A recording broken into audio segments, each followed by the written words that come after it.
Прийшли окупанти до нас в Україну, форма новенька, воєнні машини, та трохи поплавився їх інвентар. Байрактар, Байрактар. Російські танкісти сховались в кущі, щоб лаптем посьорбати довбані щі, та трохи у чах перегрівся навар. Байрактар, Байрактар. Приперли зі сходу до нас барани для восстановлення великої страни. Найкращий пастух баранячих отар. Байрактар, Байрактар. Ті, хто води всяке озброєння різне, потужні ракети, машини залізні, у нас на всі доводи є коментар. Байрактар,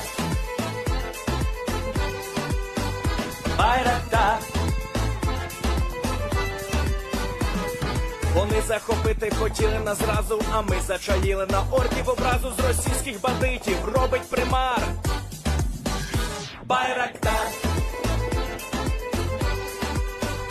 Байрактар.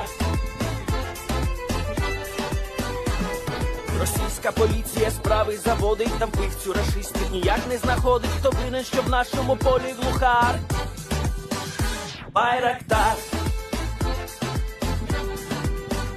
Байрактар. Веде пропаганду кремлівський урод, слова пропаганди ковтає народ, тепер нове слово знає цар. Байрактар. Байрактар. Байрактар. Байрактар. Байрактар.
Yes. The Leaf Spring Army sends its regards.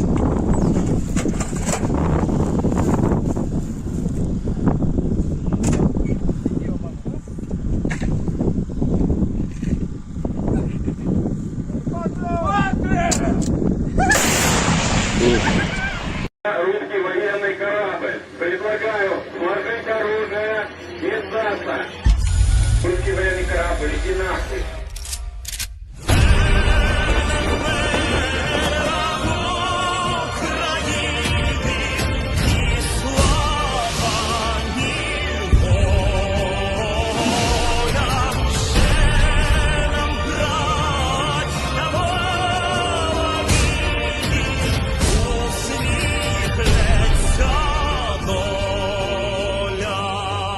Згинуть на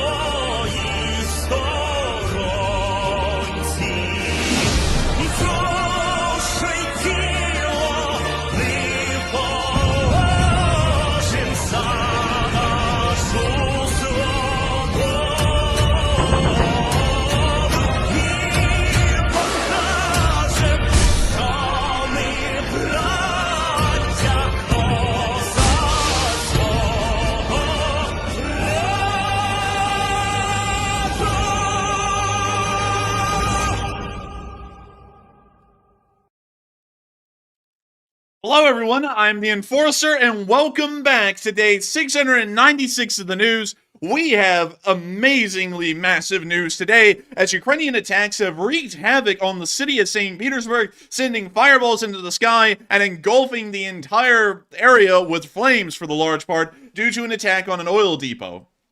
We also have started to hear that the riots that have been ongoing in the Bashkortostan region of Russia near Ufa have apparently started to draw in even the ire of the Russian armed forces, as they are now starting to make official requests and even slight threats towards the Russian central government. Not only that, but we're starting to hear some really big news from inside of Ukraine as well, as it appears that Ukrainian forces, particularly the 47th Mechanized Brigade near Avdiivka, are now conducting counterattacks against the Russian armed forces in this area and attempting to push them back. It is a major night of news here, without a doubt, and we're going to be making sure to get through it step by step, bit by bit. One thing I gotta say tonight is that this channel has always gone through some rough times here and there, as you'll all know. It is always a little bit of a thing to keep the channel running, and as many of y'all saw last night, I didn't feel that hot and had to get off air a little bit early.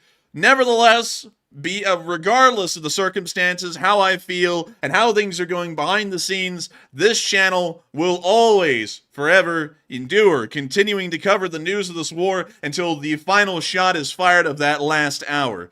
This channel has been here since the very first minutes of the war, covering everything that has been going on from day one, and 696 days later, I'm reminded about how far this channel really has come. And the fact that we've seen, from the very beginning of the war, Russian missiles landing in Ukrainian major cities, and the entirety of the nation of Ukraine and the Western world being caught off guard by these illegal attacks and an illegal invasion of this nation, to now we are watching the Ukrainians themselves striking 550 miles inside of Russia and causing major havoc to Russia's major infrastructure near St. Petersburg. The war is certainly coming around full circle, and something that we're getting to watch here live every single day. I gotta thank every single one of y'all for being here with me tonight as we cover this news, because it is absolutely massive and impressive. And not only that, it's something that I think many of y'all are going to be inspired by, because what Ukraine has been able to do today, also with what's going on in Russia today, things are starting to look fairly promising, at least as far as the past 24 hours have gone. And so moving on into our first major news of the night, it takes us to where those massive fireballs begun to project themselves into the sky over the city of St. Petersburg. Almost 40 miles away from the city of St. Petersburg is a small town called Ust-Luga, which is on the Luga River, a small river that just goes right behind the Narva River that makes up the border in between Estonia and the Russian Federation. This small little town is one of the major areas for oil silos. You can actually see some of these major oil silos sitting right out here at this large harbor and port. And they are quite significant in size, pretty much taking up this entire small gulf that we're seeing, or bay, right here, just about 35 miles away from the city of St. Petersburg. Over the nighttime hours, just around 12 hours ago, the sounds of drones begun to be heard over the port of Ust-Luga as the Russian workers began to look up into the sky. As they looked up into that night sky, a bunch of massive explosions were then seen on the ground, and it was confirmed that a Ukrainian drone attack, the longest range of its kind, even eking out about 15 extra miles over the attacks that occurred on Ingles air base all the way down in Saratov, Russia, had in fact occurred and were successful in reaching their targets and destroying them. The fires began to fill the sky quite rapidly, as we can see here at the port of Ust-Luga.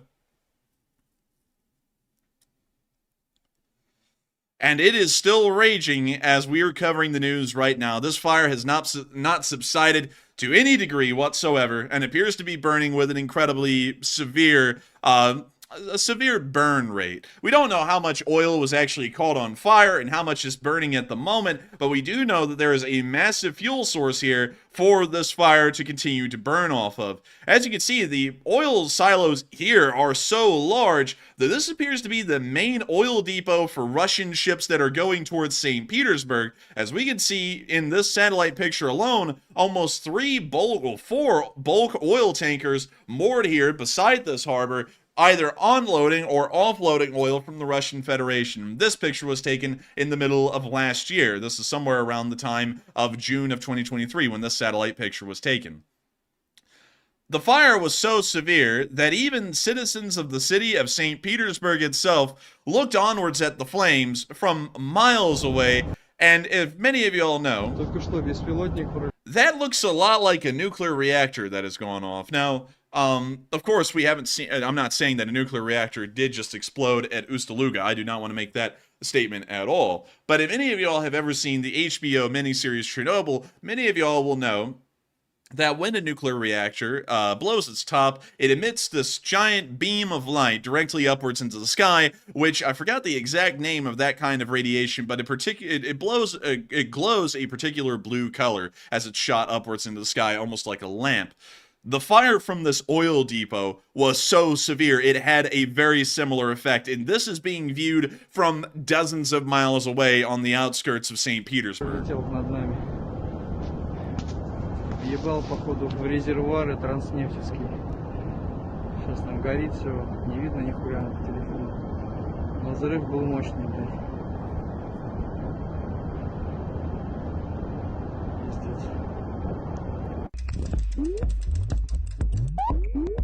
When you see something like this, you start to really get a perspective of how severe this oil fire really is. And another thing that I have to start to point out, because it's something that I've also started to learn here recently, is that while the Russians are one of the largest oil-producing countries on the face of the earth, their ability to refine that oil into something usable is actually very small.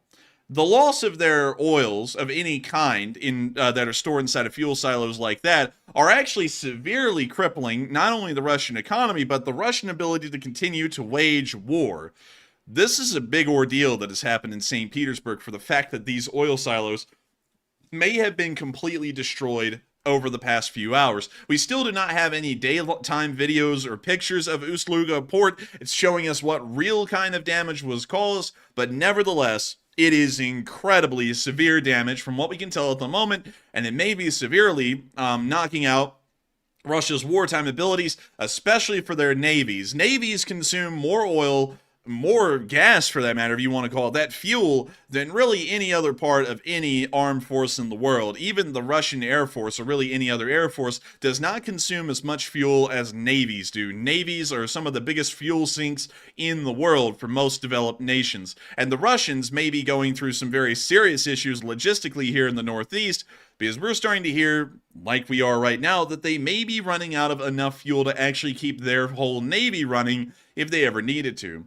On top of that, and with the general statements being made by NATO that war may be on the horizon with the Russian Federation and many countries need to prepare, this may be putting the Russians on the back foot immediately if that confrontation was to begin, as they are no longer able to rely on the Baltic Fleet to sail out of, let me make sure I'm getting this correct, Kotlin Island or Kronstadt here in St. Petersburg and try and meet the NATO navies in the Gulf of Finland if that was to ever occur.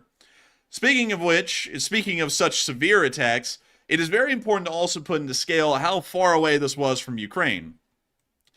This is the city of Saratov, and just directly south at the smaller town of Ingulsk, directly across from Saratov on the Volga River, is a base called Ingulsk Air Base. This air base has been one of the major air bases during the war that the Russians have used to try and launch their strategic bombers that are able to then fire cruise missiles and other kinds of weaponry into Ukraine. Saratov is exactly 300 miles away from the Ukrainian border, its 1991 borders. In reality, it's about 300 to 400 miles away from a Ukrainian launch site that we would see at the moment for any kind of an attack by drone that would reach Saratov. As y'all know, up until this point, Saratov was actually the longest range drone attack that had ever been conducted by the Ukrainians up until today. Now let me put into perspective to y'all how far away this attack had to be at a minimum that the Ukrainians were able to conduct today. So let me measure the distance from an area about right here. We're actually going to move it almost directly onto the border, although that's actually a little unrealistic. But this attack spanned over a 545-mile distance that these drones had to cover, flying all the way up from the Ukrainian border at a bare minimum, over Russia for 545 miles to that port. It makes it the longest range attack to have ever occurred in the history of the war so far. And not only that, but its strategic implication is also quite severe for the Russians, considering that they are now once again losing a large amount of vital fuels that would be needed to keep their war machine going. Not only that, but while we're seeing that Ukraine is conducting its longest range drone attack, and not only that, a wildly successful one, we're starting to also hear of some very interesting things as far as the riots have been undergoing in the area of Bashkortostan, or Ufa, as we're starting to call it on this channel, or really the Ufa Oblast, although that's not its actual technical name. Ufa has been going through a lot of unrest lately. We've seen that over the past week, nearly, massive riots have been unfolding across the entirety of the oblast. We've seen that the Russian federal police have had to be called in, along with support from the FSB, to start conducting mass arrests and to try and put these riots down. Not only that, we're starting to hear that apparently the unrest is becoming so severe that members of the armed forces are starting to tell their open disdain for the Russian government, and even starting to pass some light threats towards the Russian government if the crackdowns are to continue. To give you all a little bit of background as to what really happened in Ufa that's led to these riots, the more I've started to try and read and understand about what's going on out here, the less it's actually related to the Ukraine war, and it's more so related just to the oppressive nature of the Russian government. And while this is detached from the Ukraine war, we have to remember that every single time something happens inside of a country that may lead to an end of a war, that does not necessarily mean it has to be directly tied to it. Way back in World War I, the Germans sent Vladimir Lenin back into the Russian Empire so that way he could start to sow the seeds of dissent amongst the Russian public that was mired with economic turmoil and poor prosperity, or really poor opportunities for prosperity at that time. Lenin fed off of the idea not of the war, not of the First World War being a terrible thing that needed to be ended. He fed off of the public's general disdain for how poorly they lived under the Russian Empire, and used that to his advantage to then break the Russian Empire into a pro-communist and pro-imperial force, and then cause the Russian Civil War, which would later lead to the creation of the Soviet Union. That almost had nothing to do with the war with Germany, and in fact, as soon as the Bolsheviks were able to gain some kind of control over Russia during the Civil War, they signed a treaty with the Germans that ended World War I effectively on that part of the in the Eastern Front entirely. And that is something important to remember, is that a lot of the times, it is sometimes the internal amalgamations of oppression in Russia that leads to its fall. In fact, historically, the fall of the Russian Empire and the Soviet Union were almost from entirely domestic sources and not international ones or foreign sources. This is something very important to remember as we talk about what's going on here. You see, what's happened inside of Ufa is that a person called Fail, and I'm not going to say their last name, but their first name is literally Fail, had brought forward a complaint that an area of Ufa had been turned into a national reserve, meaning the Russian equivalent of a national park or an area of natural beauty. And the governor of the oblast decided that it would be a perfect place to start mining jade and possibly other kinds of precious minerals out of. This person, Fail, made a massive issue about this and started to try and bring protests about to stop this from happening. He ended up being arrested by the oblast, and the Russian federal government decided to press charges against him. Just about a week ago, he was finally found guilty, of course, by a show trial, and they sentenced him to 4 years of hard labor in a Russian penal colony, which is the modern-day term that the Russians use for a gulag. The public is not happy about this at all inside of Ufa, and they have been rioting and protesting for about a week at this point, and the crackdowns from the Russian government have also been getting fairly severe.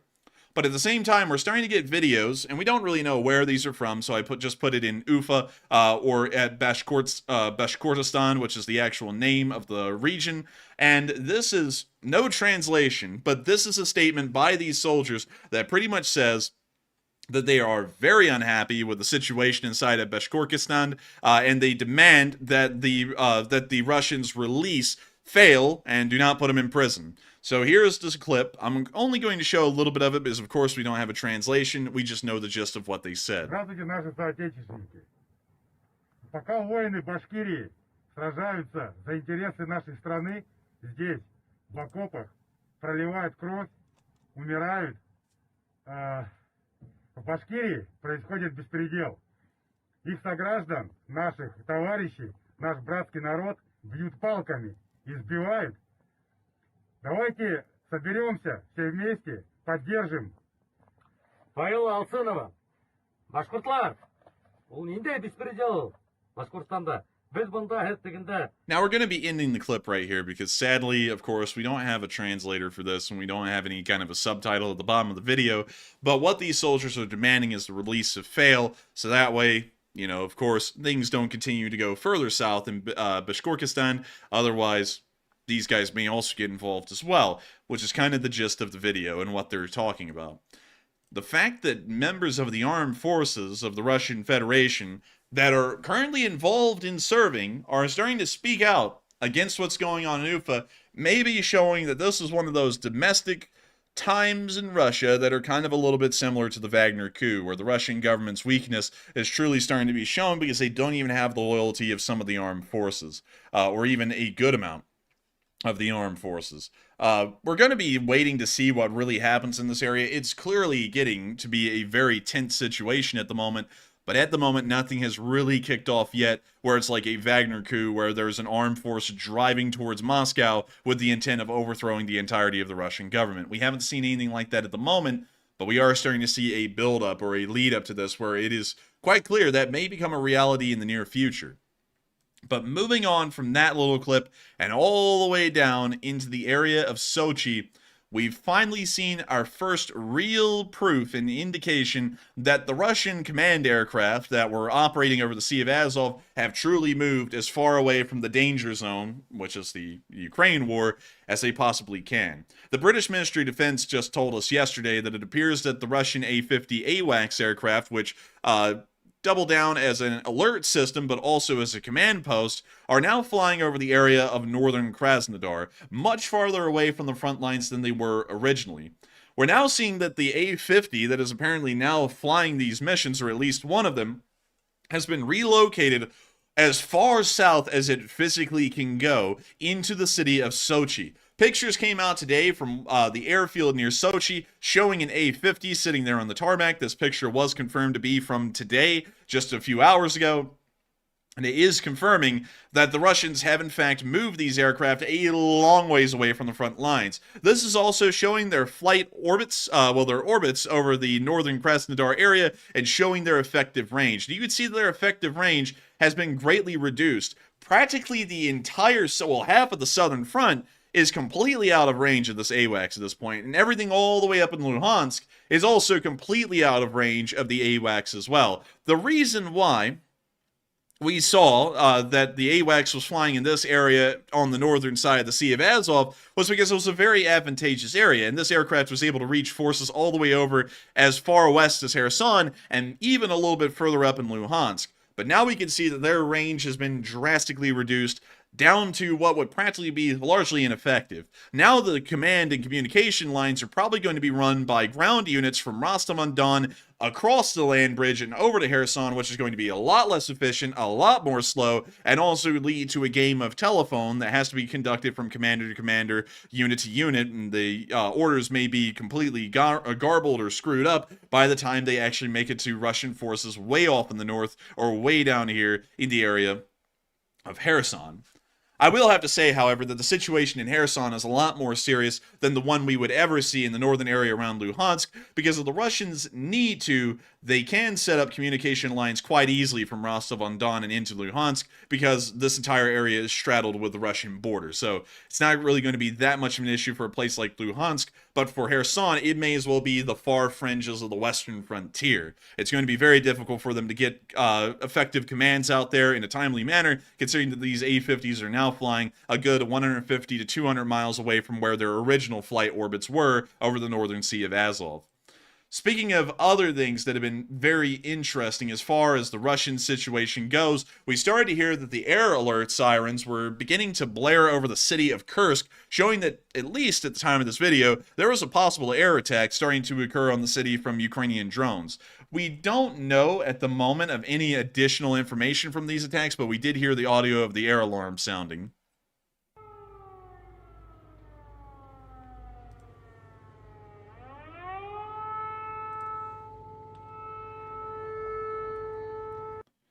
That's the end of that clip, indicating that an air attack is occurring, but once again, we don't have any additional information to go off of at this time. While the city of Kursk is having a Schrodinger's air attack, we don't know if it's really existent or not, the Bryansk Oblast is going through a very real attack from the Russian Volunteer Corps. To give you all a little quick background, there are two volunteer units consisting of Russian citizens that are fighting on the side of Ukraine, the Freedom of Russia Legion and the Russian Volunteer Corps. Both have an idea of overthrowing the current Russian government and installing a new kind, but each one has a little bit of a different way of going about it. The Russian Volunteer Corps has been seen to be a little bit more controversial in what they want to bring about in Russia than what the Freedom of Russia Legion wishes to bring about. They're somewhat different units, and we have not really been able to ascertain a good force size on either one. We've assumed that the Freedom of Russia Legion may have several hundred members, and the RDK may have less than 100, but at this moment, it's not entirely clear because numbers are not forthcoming on unit sizes for both of these groups, so we don't really have a lot of knowledge on how big the RDK is, but we know that their impact in the Bryansk Oblast recently has been quite large as they've been attacking logistics and border forces in the area. They just released this video today showing what had been happening. We can see them here tracking down a Ural 4320.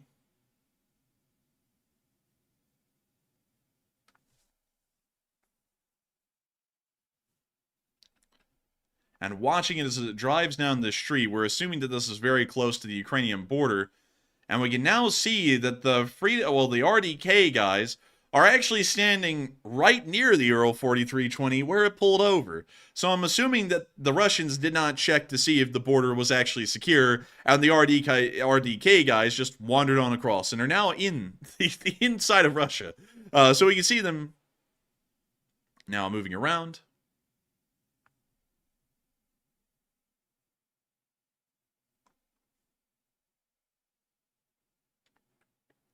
See him walking up to the Ural 4320. We can actually see a very unique Z marking with a diamond painted around it. We've never really seen anything like that before. Pretty unique.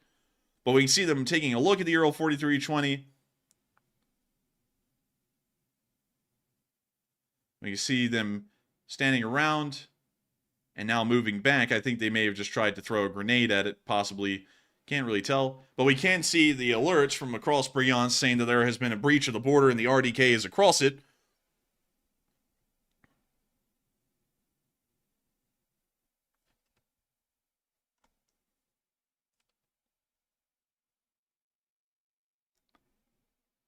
And that's the end of the clip, but showing a little bit of what the RDK have been doing across the border here today from what we understand.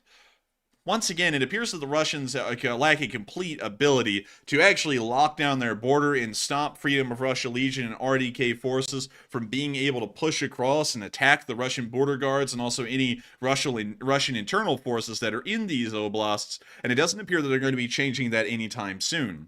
Not only that, but we've also noted a complete lack of any real kind of a Russian pushback to this in their own form of border raids. We have seen Russian artillery attacks reach across the border and hit some Ukrainian villages, but we have never seen the Russians try and launch their own infiltration units in these areas of the border, possibly indicating that they do not have the ability to do anything like that, considering that these kinds of raids have been going on for well over a year at this point, and the Russians have never responded in kind. Moving on from that little bit of news inside of Russia and also at Kursk, we can still see that things are starting to go down near the border regions and the Russians seem to be very unresponsive to it. Meanwhile, not that far off from the Russian border and in the major city of Chernihiv, one of the largest cities in the northern area of Ukraine, we got to see that some students, some school children, are actually spending their time after school helping to make snow camo nets for the Ukrainian forces to use in the field. And I'll show you this little clip right here. And I'm going to have to mute it because that music is copyrighted, but you can see them spooling up their yarn and making sure to weave these into snow camo nets. It seems like a small thing to do, making a snow camo net, but these things are very important for Ukrainian armored vehicles at this point in the winter. It helps to break up their form against the white winter snow, and it makes it a lot more difficult for Russian scouts and drone operators to spot these vehicles and then try and target them with artillery or drones, therefore saving Ukrainian forces from losing their valuable and precious armored vehicles, which are already in a pretty low supply, especially compared to the numbers that the Russians have on paper.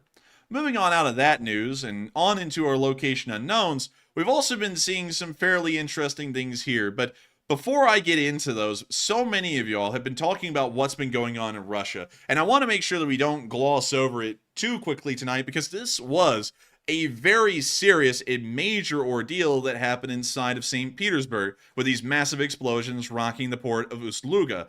In fact, I would say that this is probably one of the largest ordeals that we've ever seen so far. And not only that, it is the longest range drone attack that we have seen in the war to date. Many of y'all have had ideas and suggestions about what the Ukrainians are possibly planning to achieve with attacks like these, and I asked y'all if Ukrainian attacks are striking deeper into Russia, and really what the question is there is, do you think the Ukrainian attacks are going to continue to go farther and farther into Russia to try and reach for the strategic sites that they have not attacked and destroyed yet? 77% of y'all said yes. It is almost a unanimous poll as far as it goes. Many of y'all believe the Ukrainians are striking deeper, and they probably will continue to. Considering that they were able to strike 50 miles into Russia, really anything is on the table at this point. They could strike all the way up at that distance to the city of Vologda, or even beyond Nizhny Novgorod, which is considered to be very far into the Russian Federation. The Ukrainians could truly strike at anything, with these attacks being conducted all the way up in St. Petersburg. And I believe that it certainly is showing that the Ukrainians are getting the ability and also using the ability to strike deeper into Russia to try and hit more strategic targets, which is something they may need to do as the war goes on. There is a lot of Russian war industry that is settled within the area in between Nizhny Novgorod and Belarus, and all the way from St. Petersburg and down towards the area of Astrakhan, at the very mouth of the Volga River. Considering that they're starting to show that they can attack practically anywhere within that distance, they may start to use these drones to attack Russian war industry, and to try and knock it out before anything serious can be done to the Ukrainians. We're going to be seeing probably a lot more attacks, in my honest opinion, as time goes by into the future. And I've got to say, very interesting results that all of y'all have thought about with what's going on here inside of Russia.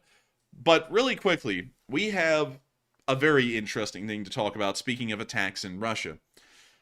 As many of y'all have also known, watching the news over these past few weeks, the Russians appear to be somehow finding ways to skirt around the sanctions and get Western computer technology inside of their country to be able to continue to produce the absolute vile missiles that the Russians use to attack Ukrainian citizenry, and not even go after Ukrainian war assets.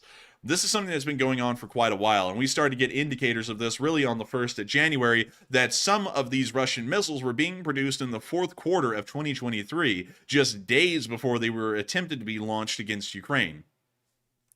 Going off of all of that, we're starting to see that the Ukrainians are getting very serious about how to stop these attacks from being successful at all. We know that Ukrainian air defense has gotten very efficient over the course of the war, and we're starting to see that an 85% interception rate and destruction rate of Russian missiles and drones is becoming almost a reality every single time the Russians try to conduct an attack. But 85% still is not good enough. 15% of Russian missiles and drones are still making it through the air defense and trying to hit their targets inside of Ukraine, whether they be civilian, military, or infrastructure related.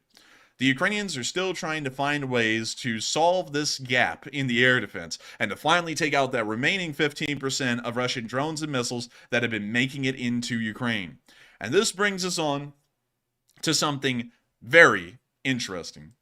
Ukraine is talking about creating an air shield, much like the Iron Dome system over Israel, but much larger in scale and completely successful, with probably 98 to 99% interception rates in mind.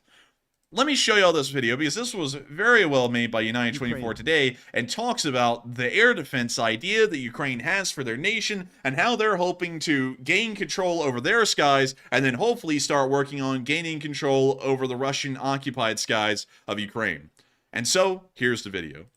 A country of over 603,000 square kilometers and over 40 million inhabitants. A country at war, fighting for its existence with an active front line of over 1,000 kilometers in length. Moscow importing new weapons from Iran and North Korea, starting production of Shahed drones inside Russia, and increasing the production capacity of almost all types of missiles, the country is expected to be raising its production from 100 to over 200 strike systems per month in 2024. The threat for Ukraine's skies and people grows larger by the day. Between December 29th and January 2nd alone, Ukraine was attacked by at least 500 missiles and UAVs. The point is, Ukraine needs more than just tight air defense to protect this massive country and its people. Ukraine requires an air shield. So, welcome to Talking Tactics, where this week it's about Ukraine's battle for the skies and the question what it would take to implement such an air shield. Air defense cannot be viewed as something static or rigid. It requires constant maintenance, fine-tuning, and upgrades. You need to constantly rotate and move things around to make sure the enemy never finds out where your air defense systems are stationed. It needs to be able to adapt to various threats, ranging from small targets such as attack UAVs to larger slowing-moving targets such as helicopters and faster, ultra-modern fighter jets or even highly advanced missiles. An effective air shield has many layers. In an ideal scenario, all these systems somehow communicate and interact with each other. Each system has a designated dome of responsibility, and some air defense systems are necessary to protect others. The shield must reach from the zero line, the very first trench, where no soldier can advance as long as enemy aircraft are patrolling, all the way to the backlands, where the economy is kept alive. Bridges, power plants, factories, rivers, seaports. But in fact, it all starts on enemy territory. The most fundamental part is intelligence, information that tells you what capabilities do the enemy have, what can they fire, when and how. According to this information, you have to react and set up your shields. But the best you can do is engage the enemy before he launches an attack. On the night of the 15th of January, the Ukrainian Air Force successfully engaged a Russian A-50 early warning and control jet and an IL-22M radio relay aircraft over the Sea of Azov. Both are highly valuable targets. There are only around 12 IL-22s and only around 9 A-50s in existence. Only half of them are operational at a given time. One A-50 costs an estimated $330 million. They can fly at high altitudes and provide deep insight into Ukrainian territory. They can detect incoming missiles and drones and also spot enemy fighter jets. It's a huge loss for Russia. It's not confirmed, but there is a rumor that a Patriot air defense system is responsible for the downing of this plane. It's possible since Robotine, the closest point of Ukrainian controlled territory, is only around 85 kilometers from the Sea of Azov, putting it theoretically in range of the system. It wouldn't be the first time. A Patriot allegedly downed 3 Russian Su-34s in 2023.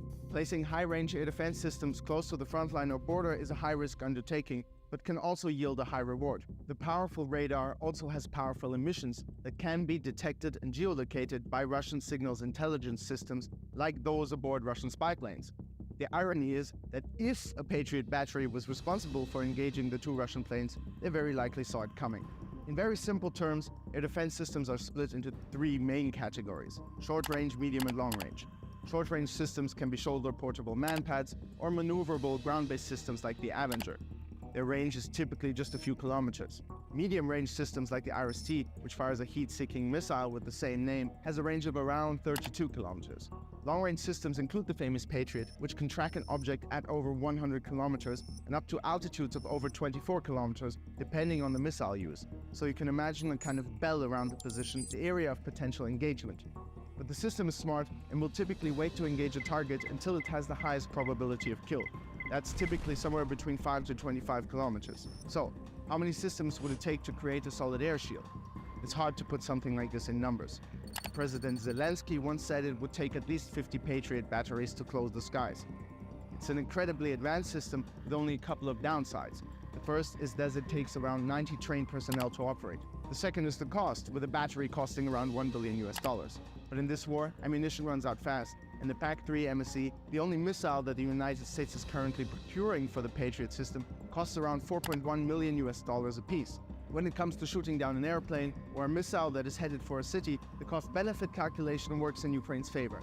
But for other threats, alternative systems like the IRIS-T, the older Hawk, or even the highly advanced Skynex are much cheaper in comparison and therefore indispensable. In January, the Franken-SAM air defense system was used for the first time in combat in Ukraine. It shot down a Shahed drone from a distance of 9 kilometers. By the way, we have done more detailed episodes about those systems before. You can check them out on our channel. Now, we have talked about intelligence and information about air defense systems. Another decisive factor is fighter jets. Training for Ukrainian pilots on F-16s is underway. According to Brigadier General Sergei Volodtsov, Chief of Aircraft of the Air Force Command of the Ukrainian Armed Forces, Ukraine needs at least 3 or 4 squadrons, 12 to 16 units each of F-16 fighter jets to gain air superiority in just certain sectors of the front line. Never forget that with each single plane comes a huge logistical effort in terms of maintenance, repair, and resupply of ammunition. But at the end of the day, there is no other choice. Russia is continuously developing new methods and new weapons. Weapons which kill innocent civilians in their sleep, weapons that destroy hospitals, homes, and lives. The only way to stop that is to commit to building an air shield, one that protects Ukraine and its people, all the way from north to south and from east to west.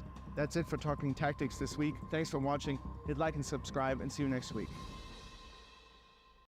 And while he's been talking about the possible air shield that Ukraine is trying to create through an amalgamation, or really a Frankenstein, of a mix of Soviet air equipment and Western air equipment combined, I've been asking y'all a very interesting question about this. Do y'all think that Ukraine should focus on air defense and creating an air shield like that? Or should they start to focus on other things, like trying to conduct an offensive on the ground, and hopefully end this war so quickly that an air shield like this doesn't really need to be used? Many of y'all have had a lot of input on this, and of course with the question being posed to y'all have given some interesting options. A decent amount of y'all wanted to focus on air defense. A small amount of y'all actually wanted to focus on a frontline offensive, but most of y'all wanted to focus on both at the exact same time. And I was very interested by that answer, because I made sure to say that would be a little bit tough to do. It's very tough to try and put all of your resources into getting air defense and a ground offensive going at the exact same time, because they're almost two separate tracks. The air defense isn't being used in the offensive, it's more so a thing that is standing on its own, completely separate from an offensive. But so many of y'all are very adamant that they need to do both at the same time. And I asked why. And I've seen some very interesting answers from so many of y'all in the chat. A lot of y'all are saying that it's very important for Ukraine to secure its assets behind the lines and to protect the citizenry, but at the same time they need to conduct this offensive to end the war. But many of y'all also made that contingent on whether they are able to get a large amount of support or not, which is really where the major issue lies. Right now, getting both of these things done, conducting a major offensive and also trying to ensure that the offensive and, a air defense or an air shield could be conducted successfully, is going to be really tough to pull off, because there is just so many different things the Ukrainians would have to get from foreign nations to be able to make that possible. Going off of that, however, it may be possible if things turn around and the support begins to pick back up, and hopefully it will be able to soon, because then that means that Ukraine would be able to focus on both of them. And while I'm saying right now that it probably would be quite tough to pull off both of those at the exact same time, it is entirely possible, and something I think Ukraine certainly would need to do. You can't focus on just one thing or the other. You can't neglect the air defense of the nation, but also focus on a ground offensive, because then you'll end up losing behind the lines, and the front lines will begin losing because of that. You can't focus entirely on air defense, because then that means that you may neglect the front lines, and the front lines may begin to lose some battles and get pushed back. So I would agree with y'all. Both is probably a very important thing to focus on, and hopefully we'll get to see that in the future Ukraine can focus on both of them. And so with that, we are now going to be moving on into our next little bit of location unknown news, where we can see a rare instance on film of Russia finally managing to shoot down a Ukrainian kamikaze drone.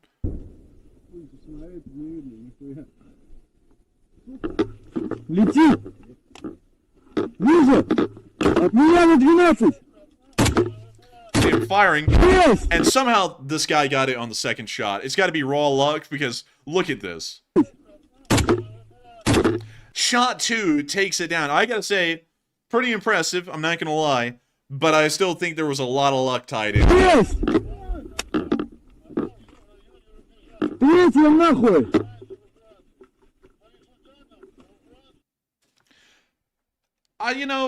I usually crap on the Russians a lot. I gotta say, he was very lucky in that instance. A little unfortunate that the Ukrainians weren't able to land the drone in his trench, but still, I gotta applaud him here and there every once in a while. That was a pretty impressive shot. Don't know how he pulled it off, but he managed to do it somehow. Moving on from that and into the next clip, we also got to see the Ukrainians testing out a new kind of a drone bomb. This is going to be a new anti-armor munition used by the Ukrainians against Russian armor. It's very important to remember that a lot of drone drop munitions actually don't have any armor-piercing abilities whatsoever, and that amazing, impressive boom that you see on top of a tank very rarely ever punches through its armor. Usually, those rounds, unless it's an RPG warhead just being dropped vertically onto it, usually they only catch things on the outside of the tank on fire, and then the crew bails out because they can't extinguish the fire, and then the tank burns to the ground. But that has a relative chance of failure, because if that fire is extinguished or goes out, the tank is not going to burn down. It's in fact going to continue to operate just with very minimal damage. The Ukrainians are trying to find a way to cheaply produce drone bomblets that pack a punch and are able to punch through that top armor of Russian main battle tanks. And this is what they have right now as a solution. It is I'm guessing it's some kind of a shaped charge that they are dropping onto these tanks, because you'll notice some very special things about this bomblet after it explodes. But here's the clip of them testing this brand new kind of a drone bomb. У нас є бронеплита, створка воріт бомбосховища. Перша. Далі, знизу у нас лежить в стопочку. You can also see here, really quickly, that they're showing off the steel that this thing is going to be punching through. It's rolled homogeneous steel, which is what you would find on an actual tank, and it's fairly thick looking. I'd assume that this is maybe 20 millimeters thick, maybe 30 millimeters thick, so this is what you would expect to see on the roof of something like a T-72 or a T-80. But here is the video of them testing it. Орківська броня, 7 мм, 7 мм, це 14, і з Хардокса пластина з бронежилета. Висота від цієї пластини до землі 45 сантиметрів. Damn. Good God. This thing blew up like a nuclear bomb. And the results were wildly impressive. It looks like it punched clean through without an issue. Now, another thing that I'm noticing here, and I can't tell if this is just the internals of this rolled homogeneous armor or what, but notice this interesting copper color that is around the hole where this round penetrated through. It's possibly suggesting that this is a shaped charge using molten copper to punch through the rolled homogeneous steel. If that's the case, nothing is going to be stopping this little explosive here. Molten copper and also molten sugar are some of the most devastating things to armor, especially when they're projected at a pretty high speed on a very small area. They will punch clean through just about anything if given the right shaped charge. And so, going off of this thing could punch through practically anything. I would put money on it could probably even punch through some of the lighter armored areas of the front upper glacis, which is one of the most strongly armored areas on a tank. Кумулятивний ефект, 2 мм товщина стінки мідного конуса, переробленого з-під сфери, товщина... And we can see him showing off the thickness of the steel again after testing. Пробиття повне, потім... Blast it clean through. Потім ми бачимо... And we can even see damage all the way on the ground where some of the shrapnel fragments of what's the molten copper were hitting. Краплі, де струя вже розділилася, пробиття. Далі ми бачимо ще одне пробиття, це з Хардокса. От вихід був у нас. І сюди в землю уйшов цю воронку. This is actually wild. You can even see a small crater created from that explosion that was nearly, what I would guess, almost 2.5, maybe 3 feet above the ground. You can even see right here that there's a crater from the force of that explosion. Wildly powerful for such a small bomblet. Десь 50 сантиметрів, далі пробило, це, нагадаю, орківська пластина броні. Ось, оце цей отвір. І наша, якби, пластина Хардокс.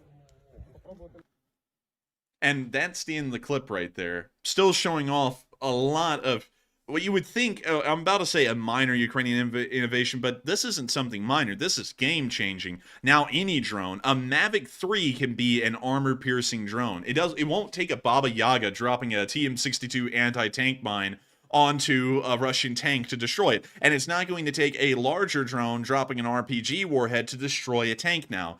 Now all it's going to take is any drone being equipped with this kind of an armor-piercing bomblet, and it is going to be able to blast clean through the armor.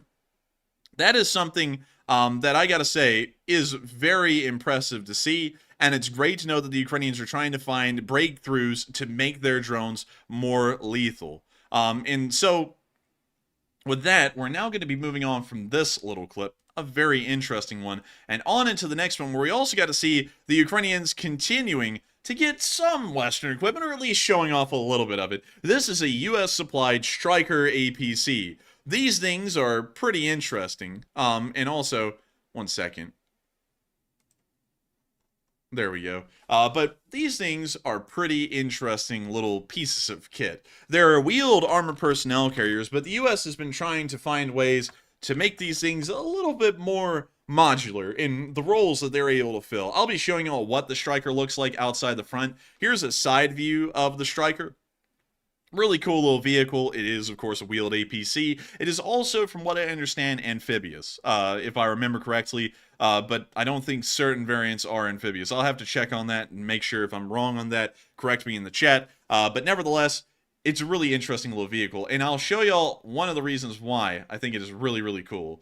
So let me get on down to here. Here is a Striker APC outfitted, I think, with a 30mm chain gun and also a turret, so it kind of operates like a Bradley in a way, even with a little bit of additional firepower, considering it's a 30mm main gun, I believe. But you can also see another one, and I'm trying to find this one, because there are so many different things that have been done to the Striker over time. Here is the M1128 Mobile Gun System, or MGS. This thing is an anti-tank Striker.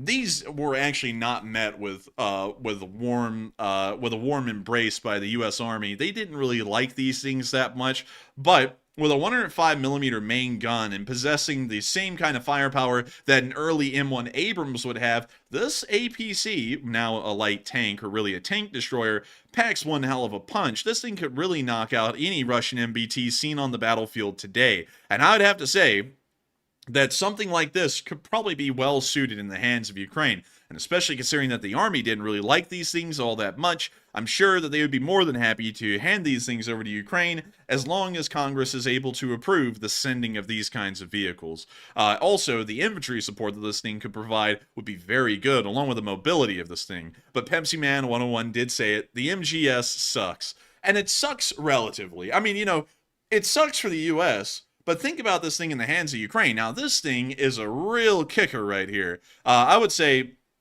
that this little fella here could probably blast the hell out of a T-62, a T-55, a T-72. Hell, if it never even sees a tank, a 105mm high explosive round being fired directly onto a trench, and not only that, on a very mobile platform, would probably be something the Ukrainians would rejoice in having, especially for infantry support roles.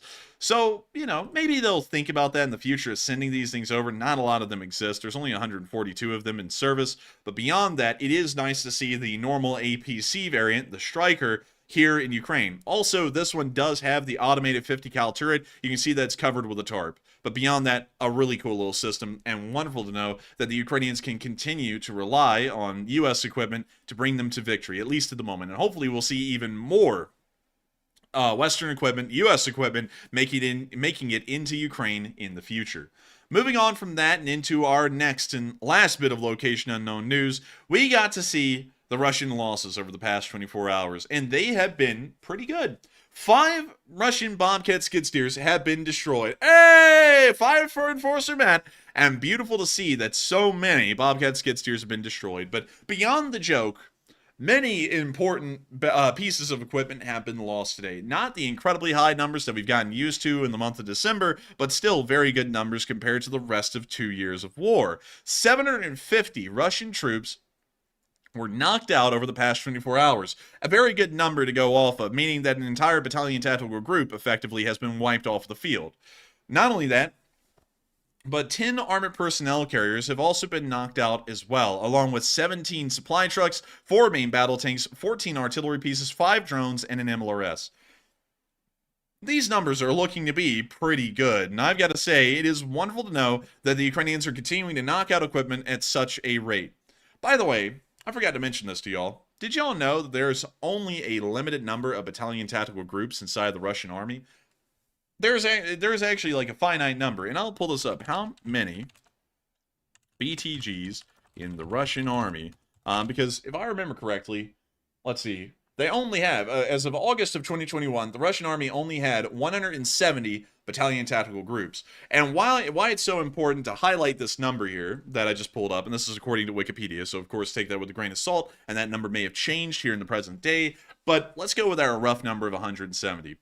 Battalion tactical groups are the basic units that are used by the Russian army to conduct actual on-the-field fighting. Yes, brigade-level units still exist, much like we would have seen the Soviet Union using during the Cold War, but modern Russian doctrine revolves around these battalion tactical groups being the ones to engage enemy forces and destroy them, at least from a Russian perspective. There's only 170 of these things, and considering that I always put that as the marker to say, look, another battalion tactical group wiped out today, because each battalion tactical group has about 800 soldiers inside of it. It begs the question, how many Russian battalion tactical groups have been wiped out over the course of the war since day one? Because as we can see, the losses is 375,270. It's pretty damn high. And I would guess that that number is above 170 battalion tactical groups. So really quickly, let me take that number, 375,270, and let's just assume that every single battalion tactical group has exactly 800 guys in it. So we're going to divide that by 800, and that means that over 2 years of war, the Russians have lost 469 battalion tactical groups since day one. Just to put that into perspective, they have lost, and let me make sure I'm getting this correct, as of their 2021 numbers, almost 300% of their battalion tactical groups since the very beginning of the war. A lot of those frontline fighting units, these battalion tactical groups, a lot of them probably don't even have the guys who were there at the very beginning of the war. In fact, those guys have been replaced at this point almost 2 to 3 times over. That is a pretty damn high number when you think about it, and it's showing why watching an entire battalion tactical group disintegrate on the front lines per day is a very big deal. And I gotta say, it is wonderful to know that we are able to watch the Ukrainians continue to conduct their defenses so well and continue to knock out such a high number of Russian forces each and every single day. And so with that, we're going to be moving on from the casualty report and towards our frontline reports and news from all the way in the area around Kupiansk and all the way down into the Dnipro estuary. But before we get to that, I have to give a huge thanks to everyone in the chat tonight who has been setting off the alarms whenever a bot shows up. You all have been a massive help to me tonight. Of course, trying to run everything, managing our super chat intake and making sure that I keep track of who's sending a super chat. Also trying to moderate the live chat. Also trying to make sure to keep a monologue going smoothly here on the news. It is a lot to do, and I got to thank everyone who's been in the live chat helping me to alleviate the other end of things and helping me to find the bots, so that way I'm also not having to try and really strain to look for them. That has been a massive help tonight, and to everyone who's been giving alerts and warnings about where the bots are and who they are, I got to thank y'all, because y'all have been on top of things tonight and helping me to make this stream a lot easier to run single-handedly. Moving on from that little bit of news and on into our Northeastern area, there has been a decent amount of stuff going on here, specifically around the tiny town of Yehidne, a small village that has been a very serious battleground for both sides in this area for months on end. But before we get to that, so many people have thrown in amazing questions, and not only that, this stream tonight has been doing unbelievably, and I know that we have a lot of new people here tonight, because right now there are 6,300 people watching, and 30,000 people have viewed the stream so far. It is an incredibly high number, and I gotta say to everyone who's joined, welcome, and thank you so much for being on the stream tonight. I hope so far the battlefield analysis has been pretty good, pretty accurate, and getting you all up to date on what's been going on over the past 24 hours. If you enjoy it, you can subscribe and hit the like button. It doesn't really do a lot to subscribe or hit the like button. In all honesty, YouTube doesn't really care about those things that much anymore, but it really does make me happy, and it makes me know that a lot of people appreciate this and want to see it to keep on coming. And so, thank you so much once again to all of y'all who are watching right now. And now we're going to be moving on into some brief questions because so many of y'all have thrown them in and I want to make sure to get to them. And of course, we have the return of an absolute legend tonight, one of those old guards who have been here for a very long time and have also helped this channel to keep running for quite a while as well. It is Mark the Kinetic Possum throwing in a $150 donation, well, super chat to the stream, and he said, Prozac fun, moo, ba, ba, meow. Duncan VR is a meow crazy guy who has taught all of his grasshoppers so much and a very nice. And I gotta say, really impressive to see you here tonight, Mark. And also, thank you for the incredibly massive support. It means a lot, and not only that, it helps this channel to keep on running. If it wasn't for folks like you, we wouldn't be able to keep this thing on air. And I gotta thank you so much, once again, for making it possible. Also, I like how you're imitating Duncan VR's Super Chats tonight. That is really funny, and I gotta respect it. And I hope I was able to do a little bit of justice to the animal voices. But speaking of which, since you brought up animal, y'all know what time it is. It's that time of the night where every single one of y'all loves to see it, loves to hear it. Oh, hello there. Would you like a plum? Oh! I don't mean to scream in y'all's ears, but I love the marmot. I love this stupid little thing. Oh, hello there. Would you like a plum? But nevertheless, it is marmot time, and I gotta thank you so much for the massive amount of support once again, Mark, because I cannot say this enough. Support like yours is helping this channel to keep on running. I gotta thank everyone who goes out of their way to appreciate this channel and find a way to support it. Of course, you don't even have to. It's not even a part of this channel that, you know, is really pushed or anything. But beyond that, I've got to thank you so much for that. I wouldn't be able to stay on air and continue to do this day in and day out, day after day, if it wasn't for folks like y'all who help the channel to keep running. And I got to thank everyone who supports it. Of course, if you can't support it, do not feel bad at all. I completely understand. And the premise of this channel is that it's entirely free to watch. You do not have to throw in a super chat or even watch an ad to be here on this channel and to enjoy it and to have a question answered or anything like that. But I do have to thank everyone who does go out of their way to support it because I cannot lie, this is my job. And it means a lot to me that folks really do enjoy what I do and support me to help me to keep this thing going and make it possible. And so thank you so much once again for the massive amount of support, Mark. I hope I was able to address that super chat well. And with that, we are on to the next one. And let me make sure that we have the next one lined up properly. And this one goes to Jay Tevis, who put in a 20, and he said, thank you for the work you do. Hope Matt comes back someday. And I got to thank you so much for the support, Jay Tevis, and helping this channel to keep on running. And I do hope that Matt comes back someday, too. Sadly, I don't think that's going to be here soon. It doesn't really seem like that's going to be the case because it is true that law school is very difficult. We actually both have an assignment that is due tomorrow, and I have not been able to even start on it because I've been so busy. I don't know when I'm going to be able to find time to really do assignments like that in law school, but nevertheless, I have to because it's part of what we do. But Matthew has decided that it's very important for him to continue to try and focus on things like that, so that way we can, at least one of us can hopefully make it all the way through law school, pass the bar, and become a licensed attorney. I'm also hoping to do that, but I think at this point, Matthew's probably going to have a better running at getting that done than I am right now. But still, thank you so much once again for the support, Jay Tevis, and thank you so much for enjoying the work I do. I put in a lot. I put a lot into this. I really put my heart and soul into this entire thing and trying to make it possible for this news to be good. And I hope that the news has been good tonight, and I thank you so much for enjoying it enough already that you found it worthwhile to support. It means so much. It means a great deal to me that folks like you do enjoy it, because I really put this above everything else. I put this above friends. I put this above law school. I put this above everything else every single day, because it means a lot to me to know that all of y'all really do enjoy what I'm doing here and the news I'm putting together and the way I'm able to deliver it. It means so much to me. And not only that, the impact this channel has on Ukraine through our fundraisers is truly incredible as well. Also, some of y'all said, what in the world did you do at law school, saying you don't know if you're going to make it? It's nothing in particular. It's not like I failed something already. It's just that the problem is that I just don't have time to dedicate to it outside of class. All my time is taken up doing this, and that's why I made that statement, because it's like, man, I put so much time into this, it's hard to really put any extra time into law school and to make sure that beyond the bare minimum it succeeds. But beyond that, I do thank everyone so much for the concern and the care, and I am trying to work on work my damnedest to get through law school in the background. And so with that, I hope that does address that well, but I would have it no other way, by the way. Do not think that I'm trying to call law school a burden or the channel a burden. It's just that, you know, it's tough to balance both of them. That's really what I'm trying to say.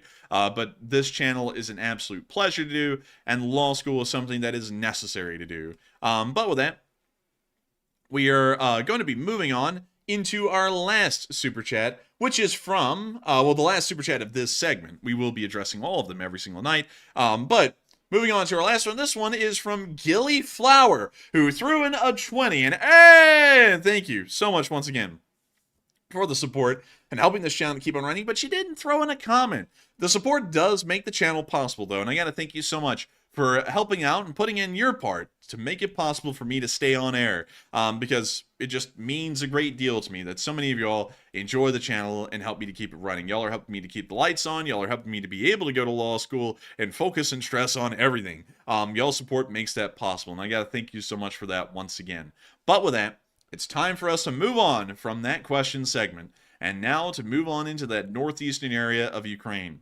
Of course, the front lines have not been moving that much over the past 24 hours in this area. They never really do. But beyond that, we can see here that there has been a little battle going on in Yehidne, and we got to see today that the Ukrainians were conducting a small offensive on the town and dropping off some assault troops. But I'm going to have to be muting the music, but we can see the YPRs taking off through the fields towards their position to attack.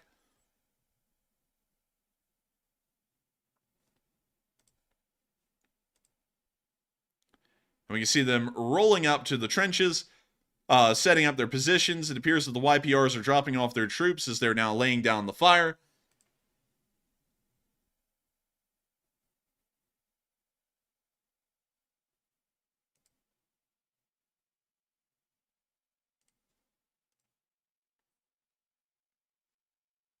We see the Ukrainian troops entering the trenches. And I gotta say, these guys drifted in pretty much. I mean, look at those tracks. Oh my god. That is actually pretty wild to look at. But nevertheless, it looks like the Ukrainians were able to drop off their troops successfully and begin their assault. And it appears that these assaults ended up doing quite well today, because the picture came out from a very similar area of the front lines, showing that Ukrainian forces were able to capture 2 Russian soldiers. The picture shown here, and some faces blurred out for operational security purposes. We can also see that the Russians had one of those dollar store PKPs with them that looks like it's been beat through hell and back, and also a pretty cheap looking little bulletproof vest that probably didn't even have armor inside of it. But beyond that, we can also see some other interesting things. This guy has an AKM. This guy appears to have some kind of an M4. This guy has some kind of an M4 as well. But really, their kit from rifle to rifle is actually completely different, which is really interesting to note. And I gotta say, very interesting, because usually, here in the United States military, the rifles issued are very similar from one another. While soldiers are able to customize some of the modifications like optics and things like that, there are still basic requirements that have to be met on a unit-by-unit basis, and there is a standard issue rifle as well. And here in America, that would be the M4A1. And by the way, many people may be excited to hear that apparently the SIG Spear, which was the next generation combat rifle, so it's like the NGCR or something like that, it is no longer going to be the replacement to the M4. The Army, really the entire armed forces, is once again back to the drawing board, trying to find a weapon that will replace the AR platform. The AR platform somehow, even after being introduced all the way back in 1964 for the US Air Force, it still reigns supreme in one way or another over everything that has attempted to replace it. It is an undefeated champion of the battlefield at this point, and nobody's been able to find anything good enough to replace it. Also, to be honest, I don't really know how in the world the SIG Spear was going to replace the M4 or the M16 for that matter, because they upped the cartridge to an intermediate cartridge. I believe it was a 6.8 millimeter round. And while that's not a .308, which is still a little bit larger, that still was going to be a really tough sell for the armed forces. Modern doctrine doesn't revolve around the lethality of an individual round. It revolves around a sheer volume of fire being sent down range by a rifle squad. And going off of that logic, it didn't really make a lot of sense to cut down the magazine capacity from 30 to 20 just because the rounds are that much larger, and also cut down on the amount of available ammunition that an infantryman could carry onto the field. Not only that, but the spear was a lot heavier than an M4, making it a lot more laborious for a soldier to just lug around out there on the battlefield, amongst a whole bunch of other things. So I don't really know why they thought the spear would be a good replacement. It appears that they decided it wasn't, but nevertheless, just a little quick tidbit to let you all know, the M4 is still not going to be the rifle of the past, just being sent to Ukraine because we don't really like them that much and we're trying to replace them. These things still at the moment are undefeated here in the US military and are still the rifle of choice. Well, technically it isn't the rifle of choice for everyone because the Marines did move on to, I think, the IAR-27, which is like a modular rifle that can turn into anything pretty much, but the US Army still uses the M4A1. But moving on from that and out of the area of the Northeast, because that's all we had to show in that area, moving behind the lines, we saw a very interesting thing that is showing that Chinese involvement may be growing as the war keeps going. We're starting to note Chinese electronic warfare systems being transported on the back of Russian military trucks here in Luhansk. We can see them right there on the back. These kinds of systems can't be bought through Alibaba. These have to be sent by the People's Republic of China directly, the official government. And going off of that, I think we're starting to see that the Chinese are getting a little bit more directly involved in this war than they're letting on the surface. It seems like there may be a quiet agreement in the background that the Chinese are going to provide some slightly limited support. And that's that. We can also see that while they also have the electronic warfare systems, they also have the go-karts in the back as well. But with that, that's the end of that clip, and we're going to be moving on back towards the front lines near Kremmina, where we got to see that an MTLB was destroyed by a Ukrainian FPV drone. The battles around Kremmina have been ongoing at a pretty... Man, I wish we could play that music, but the battles have been going on at a pretty consistent rate around Kremmina so far, but we don't really get a lot of video footage of it for some reason, one reason or another. I guess the Azov 12th Special Purpose Brigade doesn't like making a lot of combat footage, and of course the Russians are almost completely devoid of any kind of footage whatsoever, so we don't really get a lot, and so this is one of our rare glimpses watching a FPV drone knock out a Russian MTLB.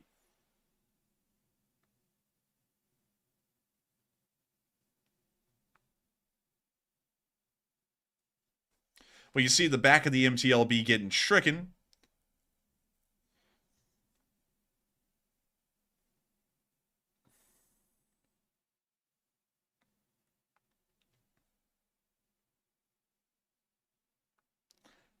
And the clip ends pretty much right there, but still showing them knocking out an APC, which is once again confirming that the Russians are taking losses there, but we're not really getting that clear of a picture of what's going on in the Kremmina forest at the moment due to a lack of evidence and video footage.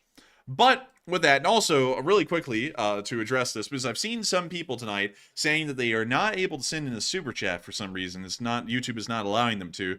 If you want to support the channel, there is a Patreon. We do have a Patreon in the link in the description below, and you can go there and join our Patreon and support us there if you're not able to send in the super chat and you do want to support the channel. Or there is another option that you can reach out to us on Twitter. Just follow us on Twitter and then send a message there, and you know, you can just request for our PayPal. I do have a PayPal, but I do not put that out there publicly. I only give it out per request, just to make sure that there isn't any potential scam attempts being done by very dodgy and questionable people out there who would want to take advantage of y'all's kindness and generosity. We always try and make sure that the ways to support this channel are as transparent and clear as possible, and the two best ways that we've been able to secure that so far is through Patreon and also through YouTube Give. YouTube Give is also our most preferred option because you can publicly see how much support we're getting here on YouTube, because it literally shows it up in the top bar.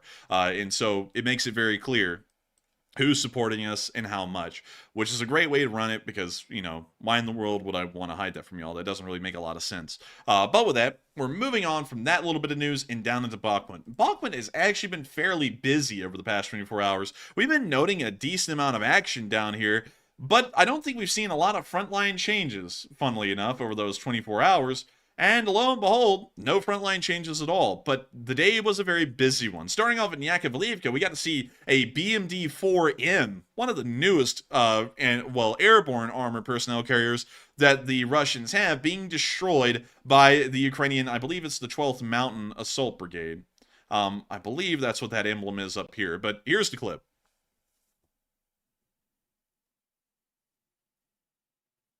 And we see it coming in right on the back of the BMD. We can see a second one coming in later, showing a fire clearly burning on the engine bay of this BMD, as it then slams down into the engine bay, double knocking it out. We can see the fire billowing in the distance as that BMD now burns to the ground. An entire $1 million lost in that one armored personnel carrier video. Moving on from that and into our next little clip of what's been going on around the city of Bachmut, we also got to see another Leopard 2A6 near the front. These things are beautiful. The Ukrainians really do like them. Sadly, we have started to hear, however, that they are running into some massive logistical issues because repairing a Leopard 2 that has been worn out from frontline service is a lot more complex than one would imagine. They have to file paperwork for the tank to be sent into Poland and then on towards Lithuania where the repair station is. They then have to wait for that repair station to finally make it to this Leopard 2, repair it, and then send it back. This process can end up taking months. Because of this, we've started to hear that the attrition rates of Leopard 2A6s and Leopard 2s in frontline service has reached a staggering 75%, with only 1 in every 4 Leopards being sent to Ukraine still operational. This is a very serious ordeal and something that actually would be a quite simple fix. Usually, while it is the most important part of the war, it's also the easiest part of the war to run the logistical side of things. All Ukraine needs is for repair facilities to be constructed inside of Western Ukraine, so that way instead of these tanks having to be sent through multiple countries and having to do loads of paperwork, and also send them to repair facilities that may have limited abilities, they will have a repair station that requires no paperwork. They can just send it straight to the repair facility, have it fixed, and have it back on the line, hopefully within a week or two. That would greatly reduce the amount of attrition that we're hearing about in the Leopard 2 tank forces and help them to keep these modern apex predators of the battlefield in the fight and continuing to smack around the Russians a very good bit. That's also the reason why we haven't really been seeing a lot of footage of these tanks being used, because they're breaking down and it's taking forever to get them fixed. It's just ridiculous and I have to take a quick moment to rant about this. It's just ridiculous to me how people always look at headline things and then there's nothing done beyond the headlines. It's like giving a homeless man $10,000. Yeah, that $10,000 will help him out in the short term, but who's to say the guy's got no money management, and he's just going to blow it all on something? Who knows? That's what a lot of countries like Germany have kind of done to Ukraine with these tanks. They send them Leopards in very good numbers. I mean, the tanks are amazing. You can't crap on the tanks. But then they don't take care of the back end at all. And the back end stuff is the most important thing to take care of. You can't fly a jet without having a ground repair crew ready to maintain that thing whenever it's sitting around on the tarmac. You can't do that kind of... It's ridiculous. And that's why it's really crazy to think that not really a lot of politicians that are pro-Ukrainian are really talking to anyone in the background, like in the armed forces, going, what would we need to do rather than just sending the tanks and the ammo for them to make sure that these tanks are operational and continue to, keep running? That's something that nobody has ever concerned themselves about and really, looked into. And that's something that I think is really annoying because all of y'all know I'm always iterating on this channel. The rear end things are so important, the logistical side of things, what's going on in the background. Amazon doesn't run just because their website allows you to buy things. They have this massive logistical system across the entirety of the world at this point where they are able to get things in and out within a matter of a day or two. It takes that to make Amazon successful. It takes repair stations to make Western main battle tanks successful. Without that, they are not going to be able to keep a lot of these things running, and they may as well be useless if only 1 in every 4 of these things are operational. The Ukrainians got sent something around 71 of these things, really 75, and if you were to do the math on that, that means that out of all of those, something like 15, I would say, trying to do quick math in my head. Maybe about 15 of these things are operational at the moment. Every other one of them is just sitting around waiting to be repaired. And that is not a good thing. Not a good thing at all. But moving on from that, I don't mean to, sit there and just harp on something that sounds negative. I try and be positive on this channel as much as possible, but at the same time, and also I don't mean to, bash the West either, because the fact that they sent the tanks was great. But the fact that nobody thinks beyond their noses to take care of these tanks and make sure that they're actually running once they arrive in Ukraine, that part is just annoying to me. But moving on from that and towards Ivaniivsky, we did get to see that a Humvee's bulletproof window did save a soldier's life, because he showed that it was hit by a Russian round, and it ate it. Right there. A very lucky hit, considering that it hit right on the bulletproof glass. But with that, that's the end of that little clip. Just wonderful to see something like that. And we're now moving down towards Klishchiivka, where we got to see that the mere presence of a Ukrainian drone scared an entire Russian squad out of their trenches and into the hills. We're muting that. I'm not getting copyrighted on that one. You can miss me on that.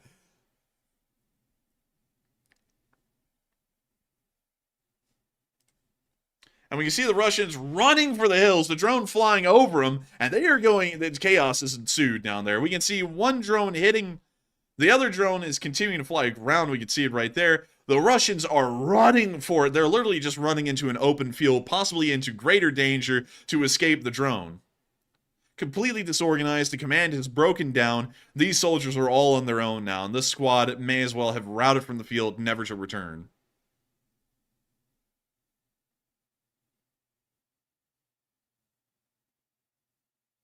And Kid English said, yeah, where's the Abrams? In response to what I was saying, the Abrams are there. But the problem, once again, is that we're not seeing them dedicated to frontline service yet, but they are in the Northeastern area, and we have gotten multiple videos of that. But there goes the Russians, all 8 of them, running off into the fields.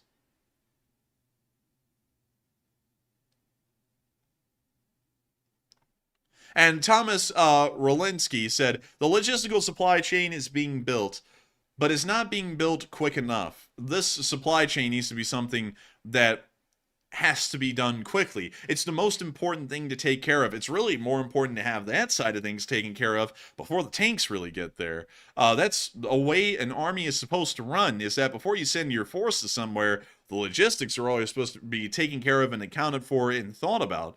But this, because it's a political thing for most countries, so that way they can go, look at us, we're doing great things. They sent the tanks first and did not care to take care of the background side of things before they were sent. And now Ukraine is paying the price long after the tanks have been there. This is 8 months after the first, well, actually almost a year now after the first Leopard 2s arrived, and they're still running into major logistical quagmires with trying to operate them.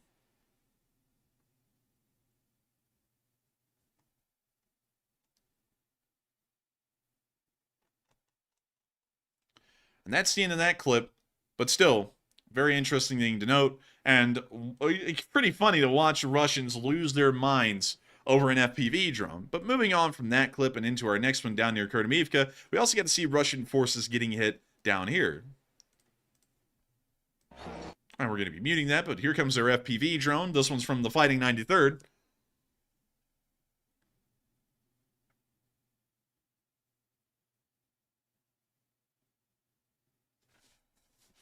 And there went the roof. I guess you could say they are raising the roof, or more so disassembling it and flinging it over the entire neighborhood. I gotta tell you, the Homeowners Association is not going to be happy with that, and I think that the Russian Home Association is certainly going to be displeased with this current turn of events. Someone needs to call up the Bat Sanctuary folks and the radio tower people, because they are going to be pissing off the Home Association, the Homeowners Association as well. But moving on from that and out of the Bachmut battlefield, things have not really been progressing or changing for that matter in Russia's favor, and that is showing a successful Ukrainian defensive battle.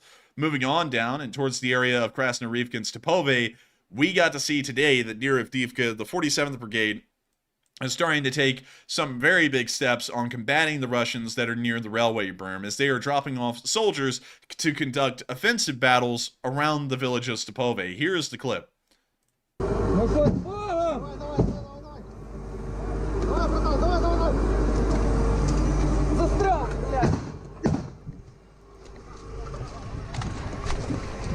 Пошли, двойка пошла! Там кто-то есть?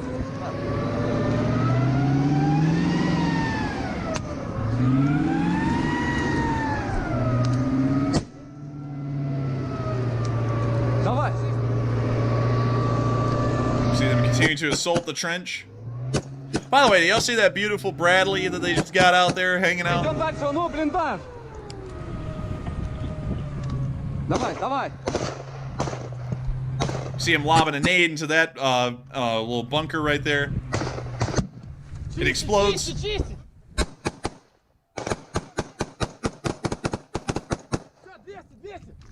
Постой, постой! Now see one of the soldiers reloading. We can also see here, very important thing to note, once again, Ukrainian units are moving away from the AK. Gotta say, the AK, like, I cannot crap. I gotta be honest with y'all now. I can't crap on the AKs anymore because we have one. We have an AK-74.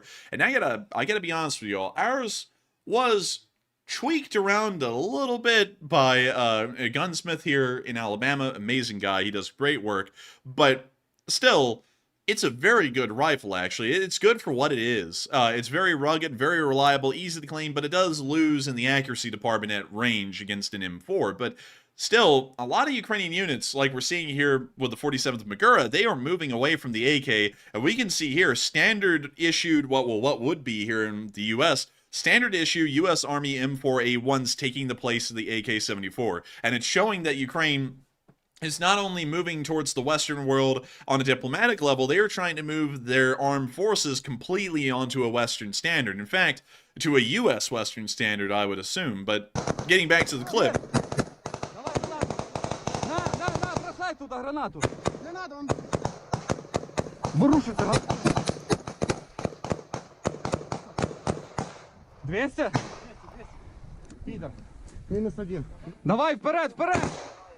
Тихо, де крики? Там. Бліндажі крики! See them continuing to move and assaulting the Russian trenches. We hear them demanding that the Russians surrender. And one of them just said that he can't because his leg is gone.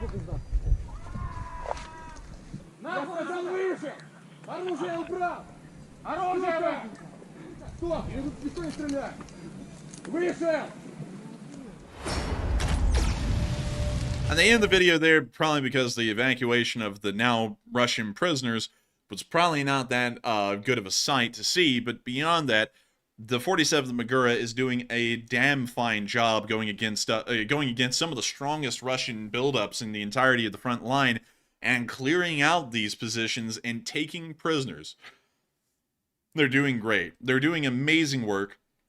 And it is certainly starting to show that the Russian offensive near Avdiivka may be running entirely out of steam to the point it's not even a salvageable offensive. It is entirely a defeat at this point. We're still not seeing Russian lines moving in this area at all, if any, and I believe the past 24 hours probably is showing that again.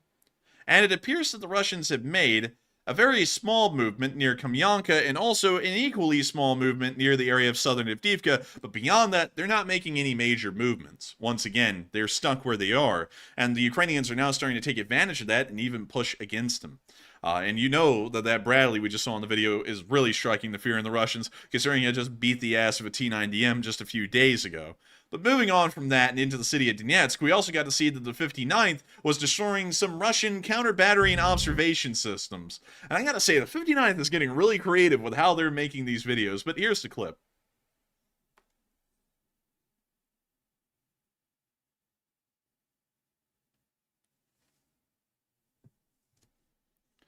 You see them zooming into Donetsk.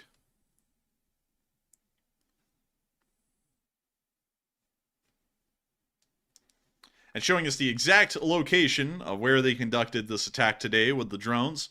And we can see their drone flying in, and I believe that is a counter-battery radar system mounted onto the rooftop here.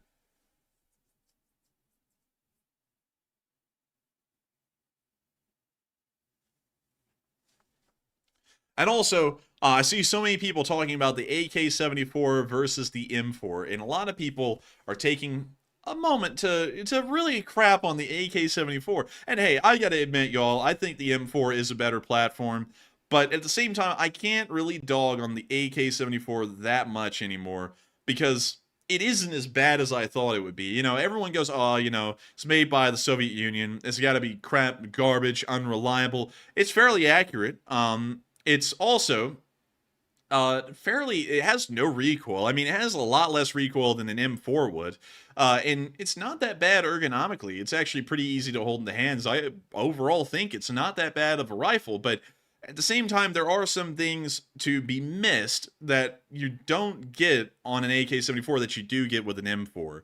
The M4, one, is entirely machined instead of milled, or entirely milled parts instead of stamp parts like the AK-74s are and the AKMs are. There's a lot to be said about that, because it does increase the tolerances of a lot of the parts of the M4, does increase its accuracy, and also the Russian AK was kind of made with the conscript in mind. So if you have an armed force that has little training, the AK-74 is clearly the better rifle to give them. But beyond that, if your armed forces do have training, the M4 is the better option every single day, I believe. And also, the M4 has a lot more customizability than your standardized AK-74 or AK-74M would ever have, because it has Picatinny rails on the upper receiver. It also has Picatinny rails around the barrel, which allows for you to mount flashlights, vertical foregrips, lasers, ACOGs, anything you want. You can put anything you want on an M4. You're pretty limited on options with your standard AK-74s. But moving on from that little bit of news in Donetsk and the amazing work of the 59th Brigade, which has apparently gone all Warhammer up on them, we're now moving down towards Olenivka, where we got to see that a Tor surface-to-air missile system was destroyed today by Ukraine. I'm going to be muting that, but we can see our little Tor out there in the field.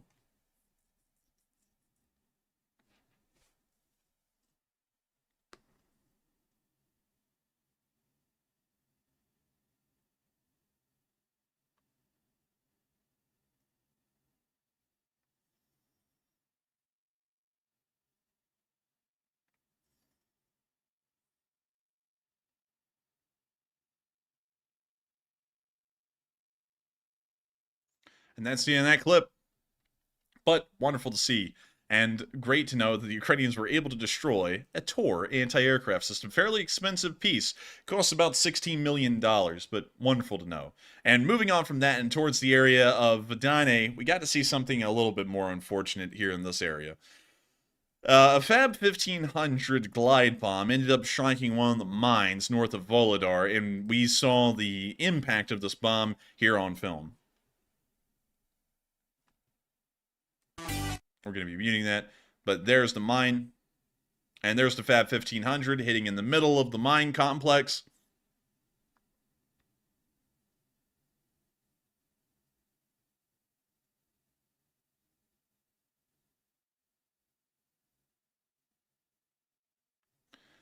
And that's the end of the clip right there, but showing an unfortunate Russian attack that appears to have been successful in hitting its target on the front lines.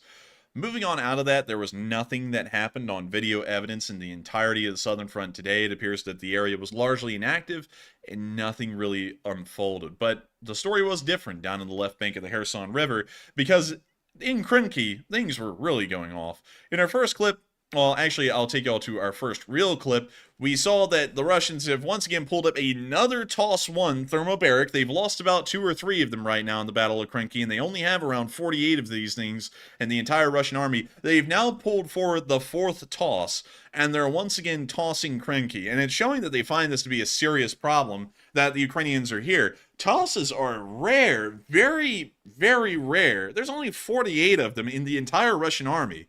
Put that in the context that they have thousands of tanks, thousands of armored personnel carriers. They only have 48 of these TOSs. They've lost 3 of them. They've almost lost, if this 4th one here gets lost here in a few days, they'll have lost 10% nearly of all of their thermobaric launchers here around Krynky alone. And that's showing that they're finding this quite a serious ordeal, because they're once again slamming down thermobarics onto the city of, well, the village of Krynky again, trying to uproot the Ukrainians.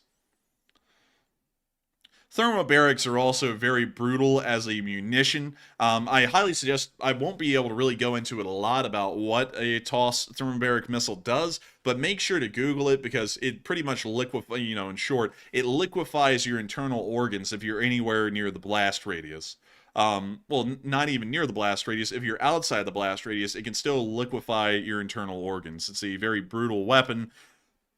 Oddly enough, it is not a war crime to use against enemy combatants. Everyone in the world has thermobaric weapons of some kind, but I've got to admit, y'all, I think this thing is pretty damn brutal, and I think after this war is over, I think the world should come together and possibly start talking about the banning of such use of weapons like these. They seem to be quite brutal.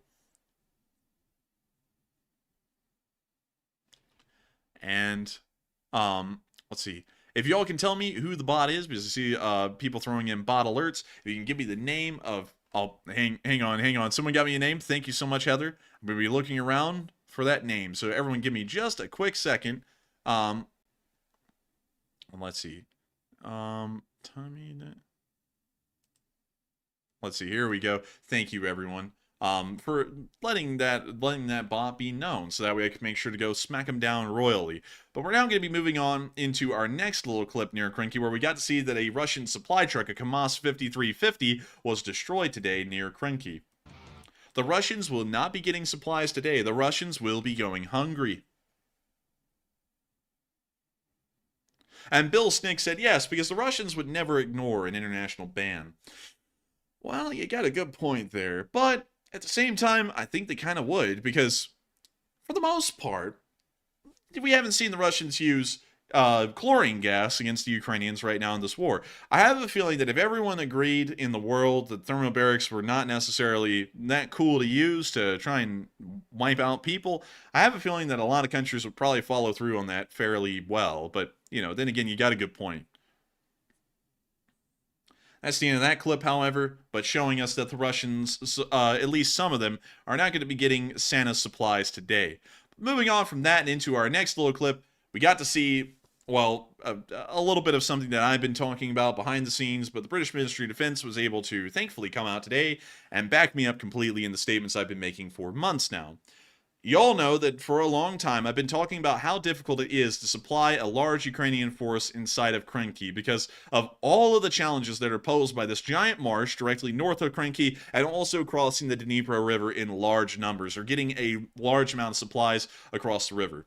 I've always been saying that the Ukrainians would have to find some kind of a way to push out of Krynky and find a way to secure the area near the Antonovsky Bridge, setting up some kind of a ferry service or some kind of a pontoon or Bailey Bridge, so that way larger support and supplies can be moved across to help out the Ukrainian garrison that's in that area. The British Ministry of Defense put out a report today pretty much saying the exact same thing. They said that Ukraine is maintaining a presence on the left bank of the Dnipro River and has continued to repel Russian attacks despite logistical concerns. On the 16th of January, a spokesperson for Ukraine's Southern Defense Forces remarked that logistical supply on the left bank of the Dnipro had faced difficulties, much like we have been expecting and talking about. Russia's Dnipro grouping of forces has been unsuccessful in all its attempts to dislodge the Ukrainian defenders, despite almost certainly having a significant advantage in the balance of forces on this axis. It is highly likely that the poor training and coordination of Russian forces in the area is limiting their offensive capabilities and therefore their task of pushing the Ukrainians back across the river. Forcing Ukraine to withdraw its forces from the left bank of the Dnipro remains a priority operational objective for Russia. It is highly likely Russia will persist with attacks in the Krynky area in the coming weeks despite growing personnel losses. But once again, the Ukrainians are running into that logistical nightmare that we were talking about, where it is very hard to supply any kind of a force over a major river, and then also to find a way to navigate the swamps beyond and to that town. It's exactly what we said. It is literally what our analysis has been on this channel for months on end on what the Krynky situation is looking like, and so for this time, I will have to say, this battlefield is one of the most promising in Ukraine for what the Ukrainians may be able to conduct here in this area if their offensive operations were successful. However, much like everything else, the logistical hurdles have to be overcome for Ukraine to actually be successful in this area. But moving on from that news, it is time for us to go up to Kyiv and cover the speech from President Volodymyr Zelenskyy here on day 696. But before I do, because I know many people are about to, take the night off, because, this is the time where the news largely ends and we begin a second segment of the stream. I do want to say this, however. Many of y'all have been hearing about the big things that have been happening in the Middle East today. Many of y'all have heard that the U.S. has continued to conduct strikes against the Houthis inside of Yemen, and apparently the results have been quite severe. I'll be taking you all over here to Twitter real quick, because we have reposted some pretty serious stuff over here. You can see here that the Houthi-affiliated media confirms that a senior Houthi official and 2 Iranian Guard Corps advisors were killed in an American airstrike at Al-Baida in Yemen.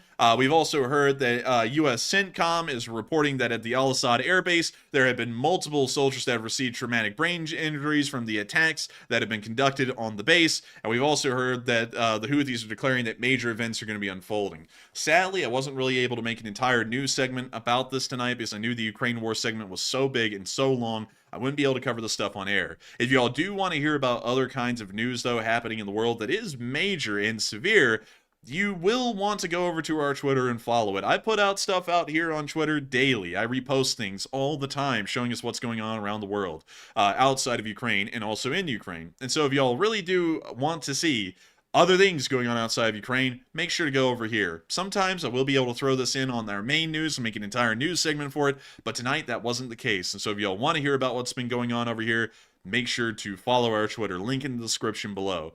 But with that, it's time for us to get to the speech. And so without further ado, here is the speech from President Volodymyr Zelenskyy here on January 20th of the war. And so here's the speech. I wish you good health. No. Yes. Бажаю здоров'я, шановні українці, українки. Кілька речей за цей день.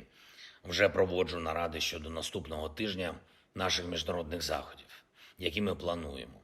Це стосується і відносин з партнерами в Європі, у Євросоюзі. Додамо активності. А також це стосується безпекових гарантій для України. Готуємо нові угоди з партнерами, сильні двосторонні угоди. Січень та лютий мають принести відповідні результати. Вже бачимо конкретні дати, коли можуть бути нові і сильні документи. Я вдячний усій нашій команді, яка залучена до перемовин. Усім тим лідерам, тим державам, які готові до дійсно амбітних рішень. Всією архітектурою безпекових гарантій, новою архітектурою ми фактично повертаємо до життя, реанімуємо систему міжнародного права. І коли для України буде повернута справедливість, коли наша безпека буде відновлена, це і для інших у світі працюватиме.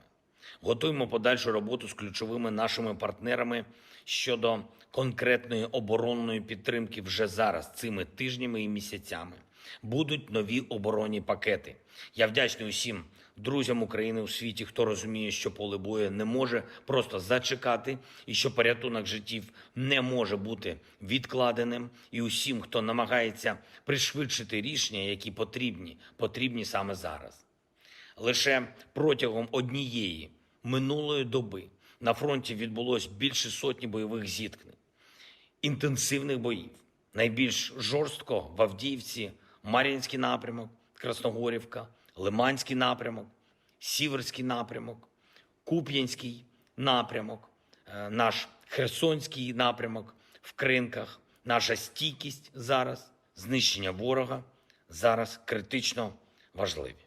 У Росії не має бути ілюзій, нібито їй щось вдасться. Я дякую кожному нашому воїну, усім в Україні, хто б'ється зараз, хто працює зараз, хто допомагає, щоб наш народ, наша держава могли виграти цей рік. Особливо я хочу відзначити сьогодні наших воїнів, які б'ються на півдні. Зокрема, старший солдат Сергій Філоненко, 123-я окрема бригада ТРО. Дякую за хоробрість. Головний сержант роти логістики 124-ї бригади тероборони Андрій Сучок. Дякую за значні бойові результати на Херсонщині. Солдат Олександр Плахотнюк, 38-й зенітний ракетний полк. Дякую за влучність при відбитті ударів російських терористів по наших портах на Одещині. Слава усім, чия сміливість та ефективність стає силою України. спільною силою нашого народу. І хай буде вічною та світлою пам'ять усіх, хто бився заради нашої держави та віддав своє життя, щоб Україна жила. Сьогодні Україна згадує захисників Донецького аеропорту, однією з тих битв, які визначили нашу сучасну історію. Українці сильніші, ніж будь-які обставини. Ми маємо усі усвідомлювати цю свою силу, і ми маємо перемогти у цій війні.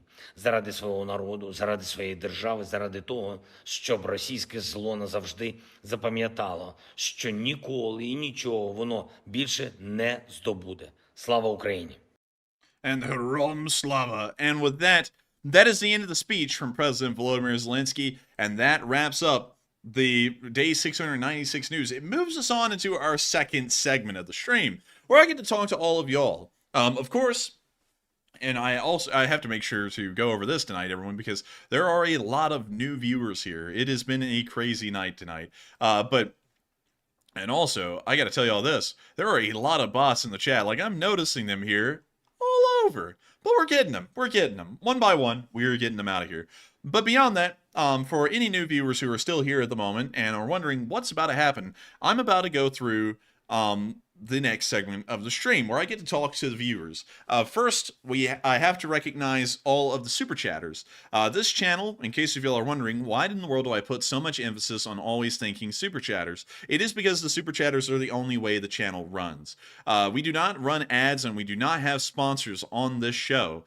It is entirely ad-free and sponsor-free. It is, in fact, completely free to watch. You do not even have to spend seconds of your time watching a YouTube ad for me to be able to keep this thing running. It is free if you want it to be. And viewers who go out of their way to support this channel are helping me to keep it on air. And so I always want to make sure to address each and every super chatter, whether it be $1 that they send in or $500, because to some people, that $1 is $500, and to some others, $500 is nothing more than $1 to them.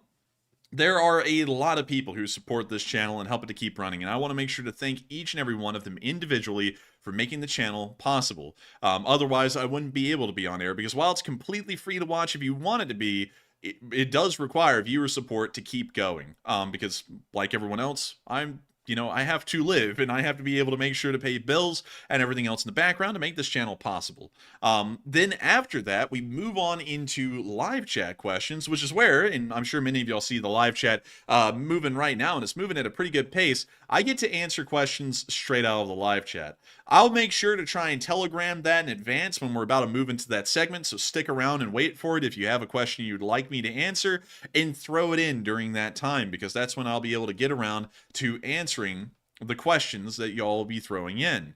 But beyond that, I just want to make sure to explain how this segment runs, just in case if anyone's confused and wonders what in the world is he doing, because so many people are brand new here tonight. In case y'all didn't know, we have gained literal hundreds of subscribers tonight over the stream. There are many new people here.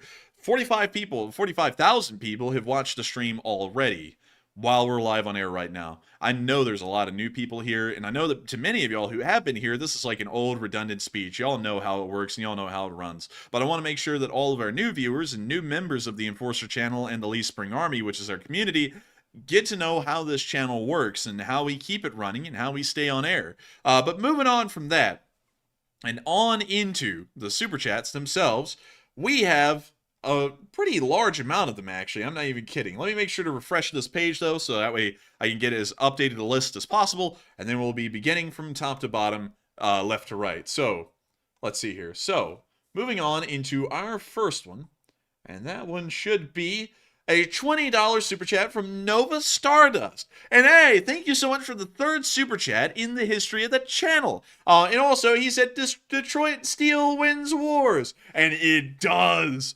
Detroit Steel just can't be beat. Really, American Steel just can't be beat. And I gotta say, it is amazing to know that folks like you, Nova Stardust, are proud of the U.S. military and the U.S. military-industrial complex, because it does pretty damn good work. Everyone always wants to crap on the military-industrial complex until we need it, and then you watch it go ham on some folks overseas, and we're not even there. We're just giving people our equipment, and then everyone's really proud of the stuff. So, love to see it. It's great to know that American weaponry is still top-notch, second to none. And I got to thank you so much once again for the support and helping this channel to keep on running, and giving a shout-out to the U.S. Military and also U.S. military technology. And so with that, thank you so much once again. I hope that does address that well. And we are on to the next one, which is from Surprise It's Us. And hey, surprise, it's them. And they put in a 20 and said, "You are amazing," and put in the dancing pair. And I got to thank you so much for the support, helping this channel to keep on running. And also, Rob, we do not talk about anything political here. I hate to say it, but I have to remove that because it is a politically charged question. And sadly, I don't get into politics here. And also, I'm going to have to... Ooh, yikes. There seems to be a good wave of folks coming in thinking that that's something we do here. I do not get into domestic politics at all. Just in case there are new viewers here as well. Many of y'all know that whenever you watch news, especially all of the new American viewers we have tonight, there are two kinds of takes that you hear. There is a left-wing take and there is a right-wing take. I do not do either of those here on this channel. While I am pro-Ukrainian, I take a completely politically neutral stance on every other aspect, especially on domestic politics. I don't think it's my job as a host of the news to tell y'all what your political take should be, and I don't necessarily think it is the responsibility of viewers to try and tell and shove their political beliefs onto other folks. Everyone's going to have a different opinion at the end of the day, and trying to divide people on domestic matters here in America that largely are inconsequential to the war effort don't really do a lot to help furthering the support of Ukraine. Finger pointing and blaming other people is not the way that this war is going to be won. It's the way this war will be lost. It is more important to put small differences aside, like just minor political opinions here in America, and focus on the big goal, whether people be from one side or another, which is to support Ukraine through their war and to see them to victory, and also continue to see that the Western world still stands tall against their opponents like Russia and the People's Republic of China. And so with that, I hope that does address that quite well. And moving back into our Super Chats, we have one from Surprise It's Us, and they said, "You are amazing," and thank you so much, because you are amazing, Surprise It's Us. You've been here for nearly 2 years, and I gotta thank so many of y'all, including you, Surprise It's Us, for supporting the channel and making this thing possible, because y'all's continued support. I say it every single Super Chat, but it is true, and I want each one of y'all to hear this speech.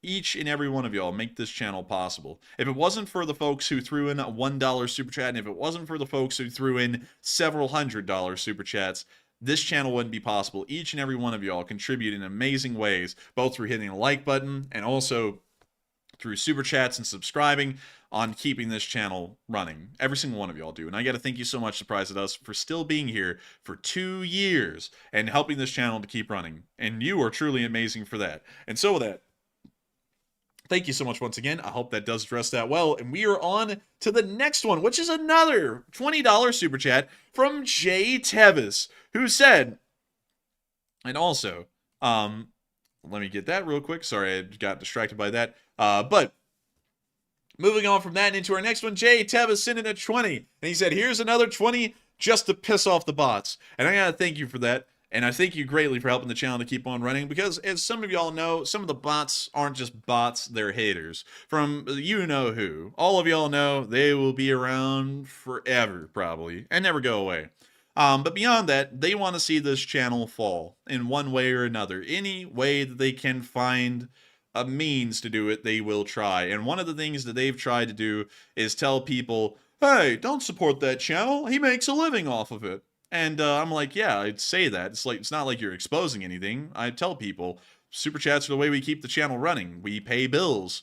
That's not, helping out Ukraine, but that's helping me to do my job, to stay on air and to continue to try and help out Ukraine. And I got to thank you so much for that support, Jay Tevis, because you are pissing off those bots, no doubt about it. And you're helping me to stay on air at the exact same time. It is a win-win. Pissing off bots and helping me to keep this thing rolling. And so thank you so much once again. And also the Observer said, "You live rent-free in their heads," and it's absolutely hilarious. It really is, because what's crazy is that I will go without thinking about them for months. Then that lunatic will say something about us, and then viewers DM me over Twitter going, "Look what he said about you," and then we'll bring him up a little bit on air like we are tonight, and then his people will come over here and go, "Oh, look at you, you just can't stop obsessing over the guy." It's like, no, honestly, I don't really care. It's just that, we just sit here and listen to this crazy guy ramble so much that, you know, we eventually get told about it and then we kind of allude to it on air. It's, you know, it is what it is. But, you know, they're really getting down to the bottom of this whole thing of how's the sausage made and how do we keep this channel running? It's from viewer support. It's just shocking to them. It's like true clickbait. It's like, you won't believe how this channel keeps running. The results may shock you. It's like, no, because everyone who's ever been here knows this is how the channel runs. But with that, I hope that does address that well. Thank you once again for the support, Jay Tevis, and pissing them off. And with that, we are on to the next one, which is a $20 super chat from ASV, an amazing channel viewer and an old guard as well. And he said, thank you, great Ukrainian news channel. And thank you so much once again for the support and helping this channel to keep on running ASV, because you're helping this, in your words, great Ukraine war news channel to keep running. It means a lot to me that folks like you have supported this channel a great deal and helped us to keep this thing on air, because so many of y'all have made this thing possible. And ASV, you are certainly helping to make this channel possible tonight. And so thank you so much once again. And thank you for putting that towards the Great News Fund. I will be making sure to try and keep the great news coming as best as I can. And moving on from that one, and thank you so much once again, we are on to Duncan VR, who threw in a 22 Australian dollars super chat. And he said, Bamuba, hello there. Would you like a plum? Oh, hello there. Would you like a plum? And meow, quack, 100. Oh, man, I'm telling you, I get no respect around here. Woof. Be careful of animal noise, super chat, copycats. LOL. Bots love animal sounds. Bamu. Get a pizza. Geschlick Leitman in a deutschen Volken. But anyways, says Kermit. Oh, wait a minute, sorry, that wasn't even the real guy. That was Kermit. Geschlick Leitman in a deutschen Volk. But still, thank you so much once again for the support, Duncan VR, and helping this channel to keep on running. We gotta watch out for those copycats. I swore I saw one in here earlier. I'm just playing around. It was, of course, Mark, an amazing channel viewer. But nevertheless, I gotta thank you so much once again for the support and helping this channel to keep on running, because folks like you, Duncan, make the channel fun. I hope you enjoyed me doing the animal noises, because usually it's Matthew doing them. I hope you enjoyed mine. I'm actually trying to do the animal noises a little bit, but thank you so much once again for the support and helping this channel to keep running, because it is folks like you through those jokes and that support that make it possible for me to kid around like that and keep this thing going. And so with that, we are on to the next one, which is from Old Warrior, who threw in a 20. Also, for the new viewers, because I see some new viewers I haven't really seen a lot before saying, what the hell was that?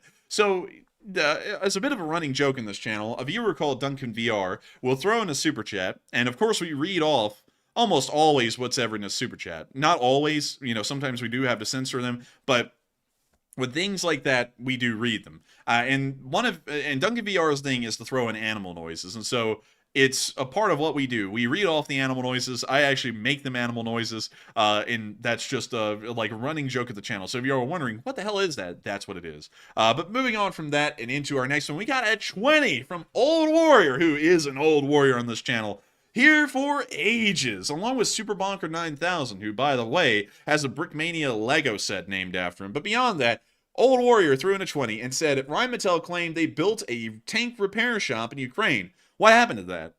That's a good question. What happened to it? I don't know, because they did say that, and I swore that they had it up and running a while ago, but we have not heard about it repairing a single Leopard since then.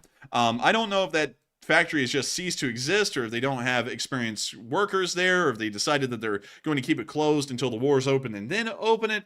We don't really know what happened with that. It's really confusing. And that is something that I have to say. We don't know what happened to it. I don't know exactly what you're talking about. And I remember when Rheinmetall said, we're going to be moving in our Skynex air defense systems around this thing to protect it. And then we never heard anything from there either. We never heard about them repairing a single tank out of that facility. So I have no idea what happened to it. It is, like everything these days, is becoming Schrodinger's repair facility. Does it exist or does it not? We don't know, because no tank has ever come out of there repaired. But with that, I hope that kind of addresses the frustrations I'm having with that as well, Old Warrior, because I did hear about that, and apparently that's not the case. Apparently they still can't repair them in Ukraine. But with that, I hope that does address that well. Thank you so much once again. I think I said that like 5 or 10 times. But with that, we are on to the next one, which is from John Garner, who threw in a 10, and he said, thanks, Enforcer. And thank you, John Garner, for enjoying the channel enough to support it and help it to keep running. It is it is folks like you who helped make this thing possible. Every bit of support towards this channel helps me to keep this thing running, and I'm so appreciative to everyone who finds it worthwhile to support it, because if it wasn't for folks like you, John Garner, I would not be able to keep on air like I am tonight. And so thank you so much once again. Hope that does address that well. We are on to an €11 super chat from Rick Hollander. And I got to thank you so much for the support, Rick Hollander. And being one of our European viewers up at the crack of dawn at like 4 in the morning, probably over there, or 5 in the morning, watching this stream, that is wild to think that so many European viewers make that arduous wake up in the morning to watch this stream. Absolutely incredible. And I got to thank you for the support and helping the channel to keep on running, Rick. And with that, we are on to the next one, which is from Tom Xman, a legend of the channel, an old guard truly. And he threw in a 10, and he said, thanks, Andrew, for all the news. And thank you, Tom, for supporting all the news that I've been putting out. You know something that's crazy? I don't think anyone realizes how much time and effort is really put into this channel until I show y'all Google My Maps. Let me show y'all something real quick that really blows me away whenever I go behind the scenes to go look at stuff. This is every single Ukraine war and Middle East war map that was ever made on this channel. They are made brand new, fresh from scratch, weekly. So every single week on Thursday, the map is brand new, and that's what the color coding is about. Green is Thursday, olive is Friday, yellow is Saturday, red is Sunday. Dark blue is Monday, dark gray is Tuesday, and then maroon is Wednesday. And then once it reaches Wednesday and goes into Thursday, the map is completely brand new and replaces itself. It's been like that, like clockwork, ever since day one of the war. And this is how many maps have been made from scratch from day one of the war. That's how many of them actually exist here on the channel. Now, what's really crazy is that each map has approximately 300 to 330 markers placed on it. And so, when we do the math, and I think, hell, I don't know, I think there's been well over, 80 maps, so I'm just going to do a rough number. 80 times 300, we have mapped approximately 24,000 events that have happened in the Ukraine war since the beginning of day one. And when you think about that, that is a damn lot of news. We have covered 24,000 at least, minimum. That is the bare minimum that we've covered pieces of news from day one. I mean, it's crazy when you think about it. That's a lot of work. And I got to thank you so much, Tom Xman, for enjoying all of this, because I know you've been around pretty much ever since I made that first map all the way down here, I think on day 4, which would be here. That April 10th of 2022 was the last time I touched that map. I can't touch it again, or it'll move it all the way up to the top and they'll be out of order. But I got to thank you so much for enjoying it, because, you know, we have just gone through day after day, week after week, month after month, and year after year doing this. And it means so much to me, Tom, that you have enjoyed this news enough to support it and help me to make this project a reality well into the future. And so thank you so much once again, and I hope that does address that well. And I hope that also puts into context what you have supported, Tom, because it is a massive project and a huge undertaking. And what's even crazier is that every single one of those markers that we put on these maps is on a stream out there somewhere in the world every single night. And so with that, we are on to the next one. And this one is a $10 super chat from DL, who said, thank you for all you do, brother. It can't be easy, but you and the LSA keep me informed properly. And hey, thank you so much, DL, for the support. It isn't easy sometimes. Other times it's very easy, actually. Sometimes, though, it's not at all, and it's quite difficult to keep going. But I cannot say this enough, DL. I thank folks like you for being here and appreciating this channel, because y'all make it worthwhile. Each one of y'all who are in the live chat right now, who are always here and always chit-chat and always keep me company as I count the hours and the days that the war is going by, y'all make this channel worthwhile to do. If it wasn't for y'all, it wouldn't even be worthwhile to do this thing. And I got to thank you so much for being a part of the Lee Spring Army and being one of those people that I really enjoy telling the news to. Y'all make it so worthwhile to share the news with the world, because not only that, y'all have helped to do so much for Ukraine as well. And so thank you so much once again, DL. I hope that does address that well. And with that, we are on to the next one, which is a $10 Australian super chat from Chris Pullman, who that was actually his first super chat ever. So, hey, thank you, Chris Pullman, for the first super chat ever. And he put in #1 fan. And I got to thank you so much for being one of those #1 fans and helping the channel to keep running. You're helping me to stay on air, and so you're helping yourself to remain a #1 fan. And so thank you so much once again. I hope that does address that well. And we are on to the next one, which is a $10 super chat from George A. He didn't throw in a comment, but George A is truly an old guard of this channel, has been around for quite a while. And I got to thank you for helping the Lee Spring Army to keep the gears greased and keep the channel rolling again tonight. You're helping me to make it possible to cover this thing day after day, week after week, month after month, and year after year. And I got to thank you so much for that, because support like that helps me to keep it possible. And with that, we are on to the next one, which is from Matt Scher, and he threw in a 10 Canadian super chat, and it's a flying super pair. And I gotta thank you for the support. I thank you for the flying pair. We love to see the pair here and there, and it means a lot to me that you enjoy the channel enough that it pairs with you greatly. You see what I did there? I know what I did there, but still, thank you so much once again for support, Matt Scher. I hope that does address that well. And with that, we are moving on into our next one, which is Moity Movies, who threw in a 10, and he put in a pair, saying thank you, and thank you so much, Moity Movies, with the support, helping this channel to keep on running. It is folks like you who help to make the thing possible. Hey, Babu, I appreciate it. But still, thank you so much once again, Moity Movies, for the support. I hope that does address that well. Moving on from that, and on into our next one. We also have a $10 super chat from Race Dog. He got that dog in him. And he said, hang in there, love the channel. And that's actually his first super chat. And I thank you so much for the support, Race Dog. And thank you for wanting me to hang in here and keeping the channel running, because I would love to. And y'all's support helps me to make that possible. Of course, hell or high water, whether the support be high to the channel or low, we have always made sure to try and keep this thing running. And I got to thank you so much once again, Race Dog, for being one of those people and helping me to hang in there and keep this thing rolling. It is a lot more difficult without a co-host here, but still, whether I have a co-host or not, this channel started with me and me alone, and if it has to, it'll go on with just me alone. I got to thank you for helping me out in this time and this moment, because if it wasn't for folks like you, it would be a lot tougher for me to manage keeping this thing rolling. And so with that, thank you so much once again. Hope that does address that well. And with that, we are on to the next one, which is a $10 super chat from Gandalf TW, who does not throw in a comment. And also, thank you for pointing out that bot. And let me go try and find him, because that is a weird name right there. I have a feeling I might be able to find them easily. Let's see here. Yes, yes. Seems a little bit more difficult than I thought it would be. Yes. Sorry, everyone. I'm taking a moment to try and find a bot and smack them. So let me see if I can find him. I can't find him. I'd be damned. Where in the world did this guy last comment? I mean, hell, he had a comment like an hour ago or so, because I can't see this guy. Let's see here. We'll wait for him to pop up in the live chat again. But I do thank you for addressing that, and telling me there's a bot here. A lot of bots apparently coming in. And oh, look at that.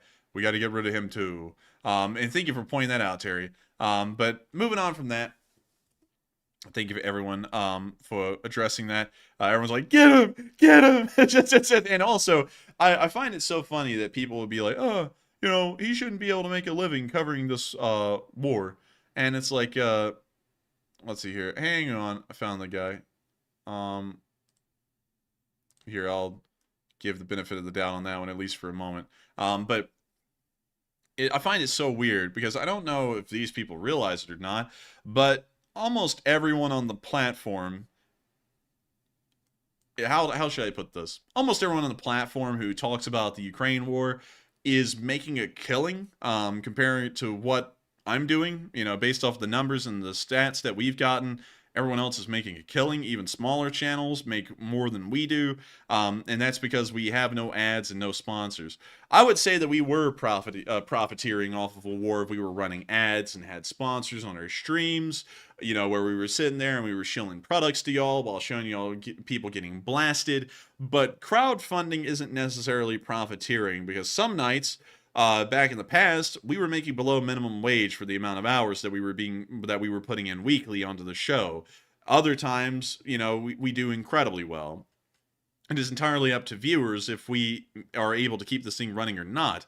And I never really have understood the argument at all that we're profiteering, because that's a little dumb. You know, like I'm not really getting it. Like if we sat there and said, hey, y'all, you know, just like throw us money just for being here, that would be profiteering. Or hey, y'all want to see someone get blown away, give me money and then I'll show you.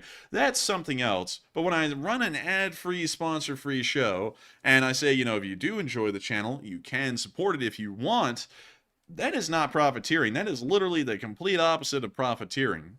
You know, it doesn't really make a lot of sense. And on top of that, considering that our channel has raised almost $1.4 million for Ukraine through nonprofit fundraisers through YouTube Give, that's a little bit weird to try and attack me for making a living on this, because I don't deny it. Yeah, I do make a living doing this, but if I didn't, I wouldn't be able to do this. This is a 60-hour-a-week job. You can't expect me to do this for free, you know, because I have to live. Bills don't get paid off of thoughts and prayers. Bills get paid off of viewer support. So it is a necessity. And if you don't like me doing that, why don't you go start writing letters to CNN and Fox News, who literally do nothing but run ads for 5 minutes and then give you news for every other 2 minutes. You know, that's the way of life. People have to make a living doing what they do, and covering this war is what I do for a living. It's my job. So, you know, I don't really get what's the gripe? What's the gripe? But anyways, moving on from that, we gotta move on to Gandalf TW, who did throw in that 10. And thank you so much for the support and helping this channel to keep running, Gandalf. Because folks like you do make it possible to keep this thing running, and thank you so much once again for the support. And so with that, we are on to our next one, which is from Eric Yarling. And he put in a $10 super chat, and he said, Slava Ukraini. And thank you so much for the support, and Slava Ukraini.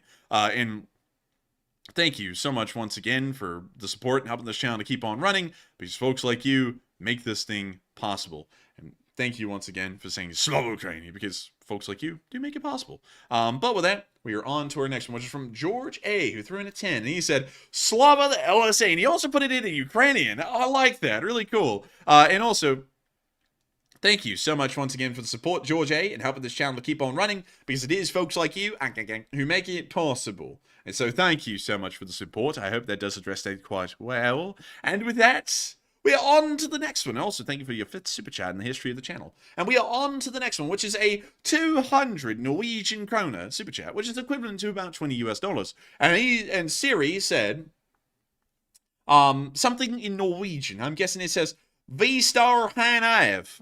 And I gotta say, that sounds very Norwegian. And he said, Northern Norwegian saying. Basically, it means, you got this, Enforcer. And hugs from Oslo. And then put in a little dancing lady. Look at it go. And I thank you so much once again for the support, Siri, and helping this channel to keep on running. And thank you for saying I got this. I hope I do, and I hope y'all been enjoying it so far tonight. It means so much to me to know that folks like y'all are always here, always backing up the channel, and always enjoying it greatly. Because if it wasn't for folks like y'all, I wouldn't be able to make this channel possible. And also, sorry, Siri. Siri said, I am no he. I'm sorry about that. I'm sorry. I don't. Every once in a while, for some reason, I'm always thinking of other viewers when I say that kind of stuff, and every once in a while, it is he. Other times, it is she. But still, thank you so much for the support, Siri, and helping the channel to keep on running. And now I get what the dancing lady emoji is about at the end of the I'm so sorry, Siri. I feel like an idiot. But nevertheless, thank you for helping the channel to keep on running. I hope that does address that well, and thank you for saying I got this. Hopefully, I do. And with that, because I certainly don't have that super chat. I completely missed the mark on that. But still, thank you so much once again. I hope that does address that well. And with that, we are now moving on to our next super chat, which is a $2 super chat from LSA Sergeant Figment, one of our amazingly Spring Army viewers from Orlando, Florida, in the middle of Florida. But with that, he said, LSA, hit that like button. That's an order. And hey, thank you so much for the support, LSA Sergeant Figment. And thank you for encouraging people to hit that like button. Means a lot to me that people do hit that like button. I really do appreciate that. And I thank you, LSA Sergeant Fleming, for calling the Lee Spring Army to arms to hit that like button. And thank you once again for the support. And moving on from that into our next one, we got a $5 super chat from Bartemius Carbulo 6684. Who said, "Started watching you guys 2 years ago. Keep up your hard work. Don't always agree with your take on the war, but you're much better than CNN and Fox." And I got to thank you for that. And I'm not always looking for people to agree with me. I mean, people are always going to disagree. That's just the fact of life. And it would be bad if everyone agreed on everything because we wouldn't have different ideas. And my ideas aren't always the best ones. There are people out there who have some amazing concepts and ideas that really blow mine out of the water. And so it's good to disagree with me on at times because it may be a better option or maybe a better statement than what I'm saying. But nevertheless, I do thank you for saying that we're better than the mainstream news because that's really our competitor, and I'm glad that we're able to beat them out often. And also, thank you so much for being such a long-time viewer, watching us for 2 straight years. That is something. And so many folks have been watching us for so long, and I'm always so honored to hear that y'all have found this channel enjoyable enough to watch it pretty much solidly, nightly, 6 days a week for 2 years. And with that, we are on to the next one. Thank you so much once again for the support, Bartemius. Hopefully I'm saying that correctly. And we're moving on to a $2 super chat from Wyatt Logan, who said, "Thank you for your hard work. I'm trying not to be a lurker." And hey, thank you for the support, Wyatt Logan. You are an old guard. And hey, it's fine to be a lurker. There are some viewers who've ended up having to become lurkers because of their work schedule and all kinds of stuff. But I'm glad to have you here tonight, Wyatt. And you've been here so long ago. I remember you were one of the first names in the live chat after day 4. And I got to thank you for the support and helping this thing to keep on running. I'm glad you're not a lurker tonight. Welcome back to the light. And thank you so much once again for the support. And we're moving on to the next one, which is from Mark Gagne, who threw in a $2 Canadian super chat. And he said, "No ads and Slav Ukraini." And thank you for supporting the No Ad Fund. Probably one of the things I am proudest of on this channel is that we do not run a single ad or have a single sponsor on these live streams. We do run ads on videos because that's an entirely different thing, and YouTube will not promote a video unless if it has ads on it. We found that out the hard way a long time ago because, you know, at the end, while we don't want to, you know, profit off of anything, YouTube does. And so they pretty much make it aware if you do not run an ad on a video, it does not make it far. But beyond that, I got to thank you so much for enjoying the no ad, no sponsor stream and supporting the channel so that way I can continue to make that possible and make that a reality each and every day we are on air. And so thank you so much once again for support in supporting that no ad fund. And so with that, we are on to the next one. Thank you so much once again. And this one is the first super chat ever from Carl, who threw in a $5 super chat. And he said, "Hope you're well." And thank you. And I am well. Yesterday, I felt like garbage. I got off air, and I went straight to bed. I felt terrible. Found out that some other great folks that I know, they also got sick almost at the same time and were vomiting profusely. So luckily I was not them in that situation. Hate to say that, but luckily I wasn't them in that situation. Luckily they were, you know, throwing up on their own. I just felt really bad. And I'm guessing that may have been caffeine withdrawal or coffee withdrawal or something like that, because I drink coffee tonight and I feel fine. Like, I don't feel wrong at all. Feel perfectly fine. But still, thank you so much for the support, Carl. And saw Mr. C, we say, Carl! But still, thank you so much once again in helping this channel to keep running, because folks like you make it possible. And with that, we are on to the next one, which is from Butchie777, who threw in a £5 super chat. This Butchie777 is one of our British viewers. And he said, "For the airtime fund, keep on trucking in Slav Ukraini." And thank you so much for the airtime fund and helping the channel to keep running, because it is folks like you who have helped me to stay on air. You are helping me to literally keep this thing on the air, and that means a lot to me. And I got to thank you for the support and helping me to keep this thing going. And so, by the way, everyone, really quickly, I got to say this. I have 3 super chats left after I move on to the next one. I'm about to be moving on into that moment in the stream where I get to talk to all of y'all in the live chat. I get to cross your threshold and talk to you like you are here with me right now.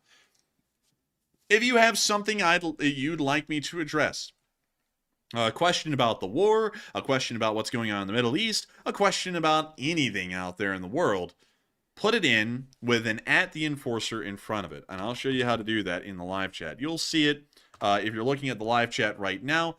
You will see that I have put @TheEnforcer in a chat. If you do that, it highlights the message for me. I get to see that it's a question directed at me, and then I'll be able to go around and answer it, because these next super chats are going to pass right by, and I want to make sure that tonight we actually have the ability to get some questions out of the live chat and answer them for y'all, because once again, the channel is entirely free to watch. You do not have to pay a dime to be involved in this channel. You don't have to watch an ad either. And I want to make sure that we're able to get around to folks like y'all who are brand new tonight and answer y'all's questions. And so with that, we are on to the next one, which is a £5 super chat from Hoagie1080, another British viewer of the Lee Spring Army. And he said, I want to buy a Lee Spring Army t-shirt in the style of Zelenskyy. If this is a thing, get yourself half a kombucha. That's it. Thank you for the support. And I will get a half a kombucha. And sadly, we do not have t-shirts.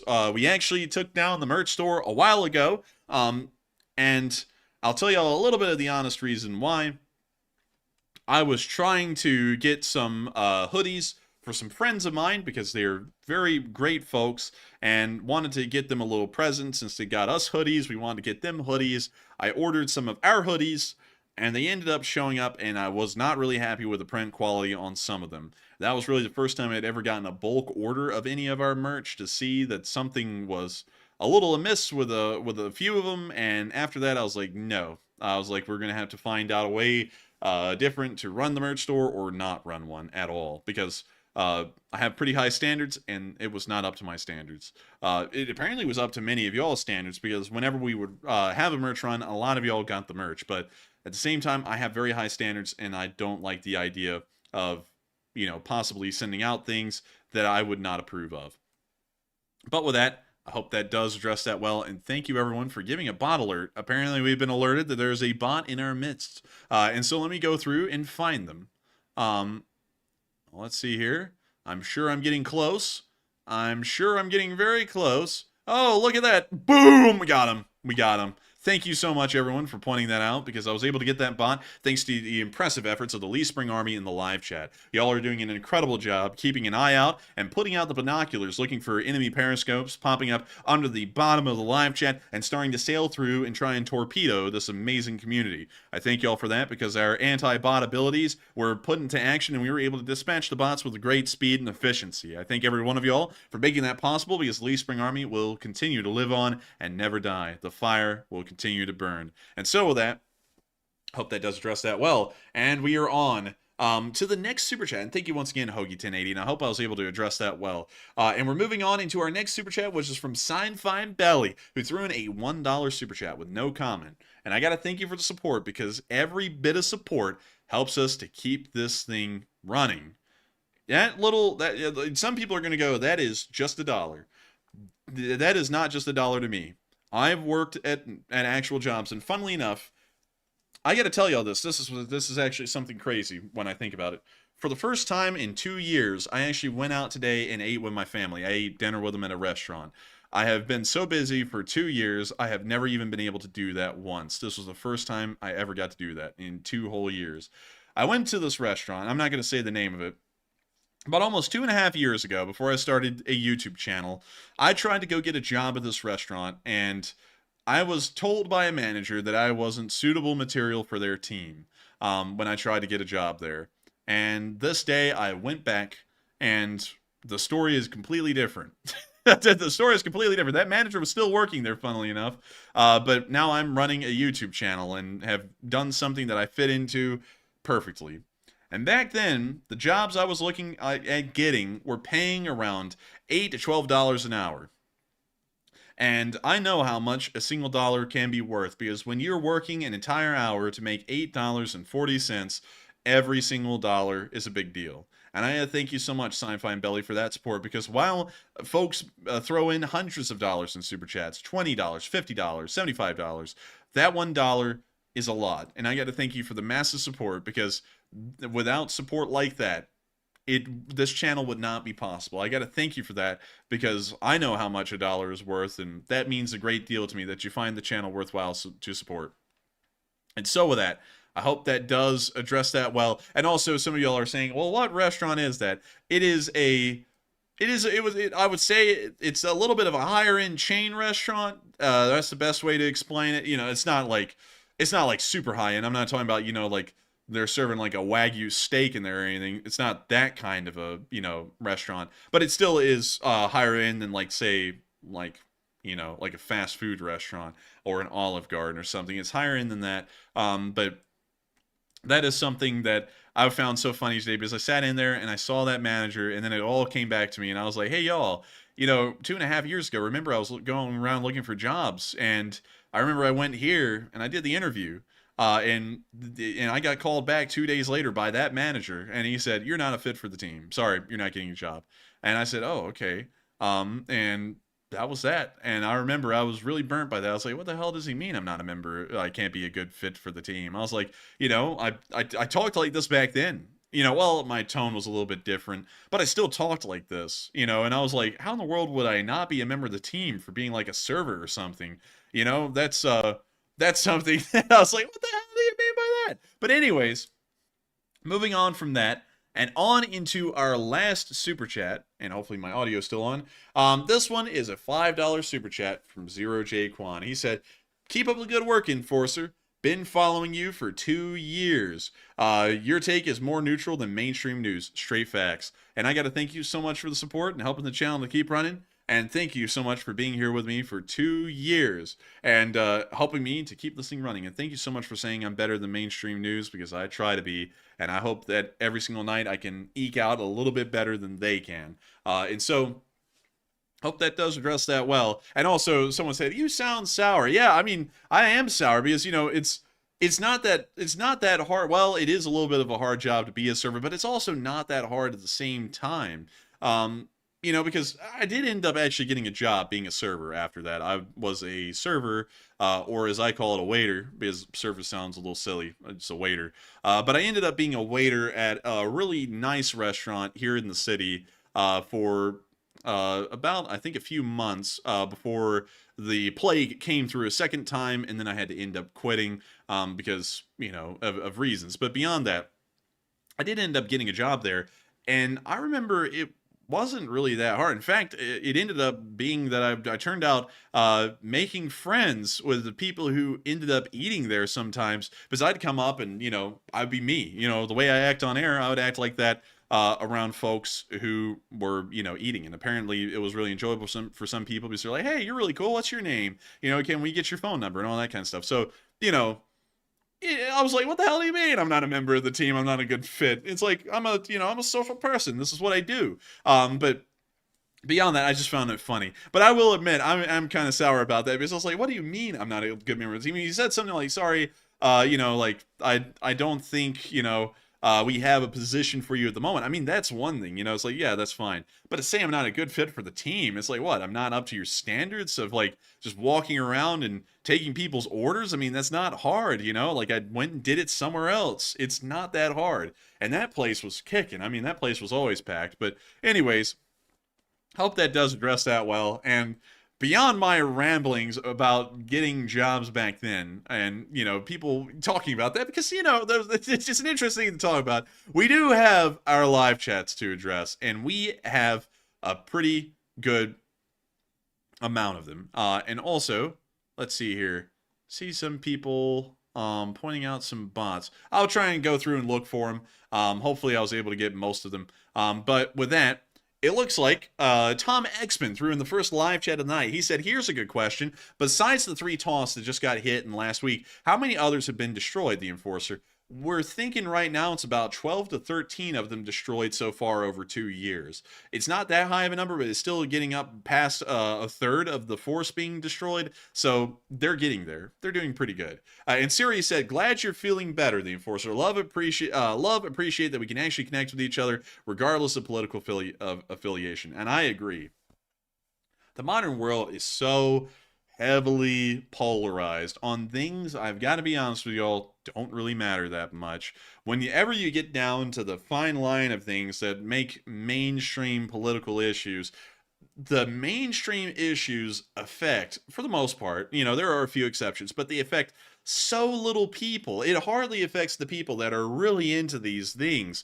That it's like, why are y'all even this big into them? Like, why aren't y'all, like, I'll be honest with y'all for a minute. Why aren't people big into things like infrastructure? Like, infrastructure always ends up just being this little side note, in like the political talk here in this country, on both sides. They'll bring up the other side wants to kill you and murder you, and by the way, they don't keep up the roads. It's like a side thought. It's like, that ought to be the major thing. That's an actual thing that matters. It's like in reality, like, I'm not going to get too much into it, but in reality, like, think of a major political instance on either side here in this country, and then think how many people a day are actually affected by that. And it's like, maybe, like, at best, several hundred people per day out of 350 million people. And you go, okay, well, how many people are affected by the quality of roads in America? And I would bet you money the answer is probably about 200 million people a day are affected by the road quality in the country. So by the numbers alone, it's a much more serious and pressing issue to concern oneself with and concern the nation with, but then it's just brought up as a side note. Because, to be honest with y'all, is road maintenance as cool or interesting sounding of a topic as what the mainstream stuff is nowadays? No, it's not. But that's one thing that really keeps me away from politics, is that I find a lot of the major talking points on both sides to truly be nonsensical compared to what really matters for the nation. And then when strategic things get concerned overseas, oh my lord, both sides are lost. I mean, lost beyond belief. You have the pacifists and then you have the war hawks, and neither one of them have a really good answer.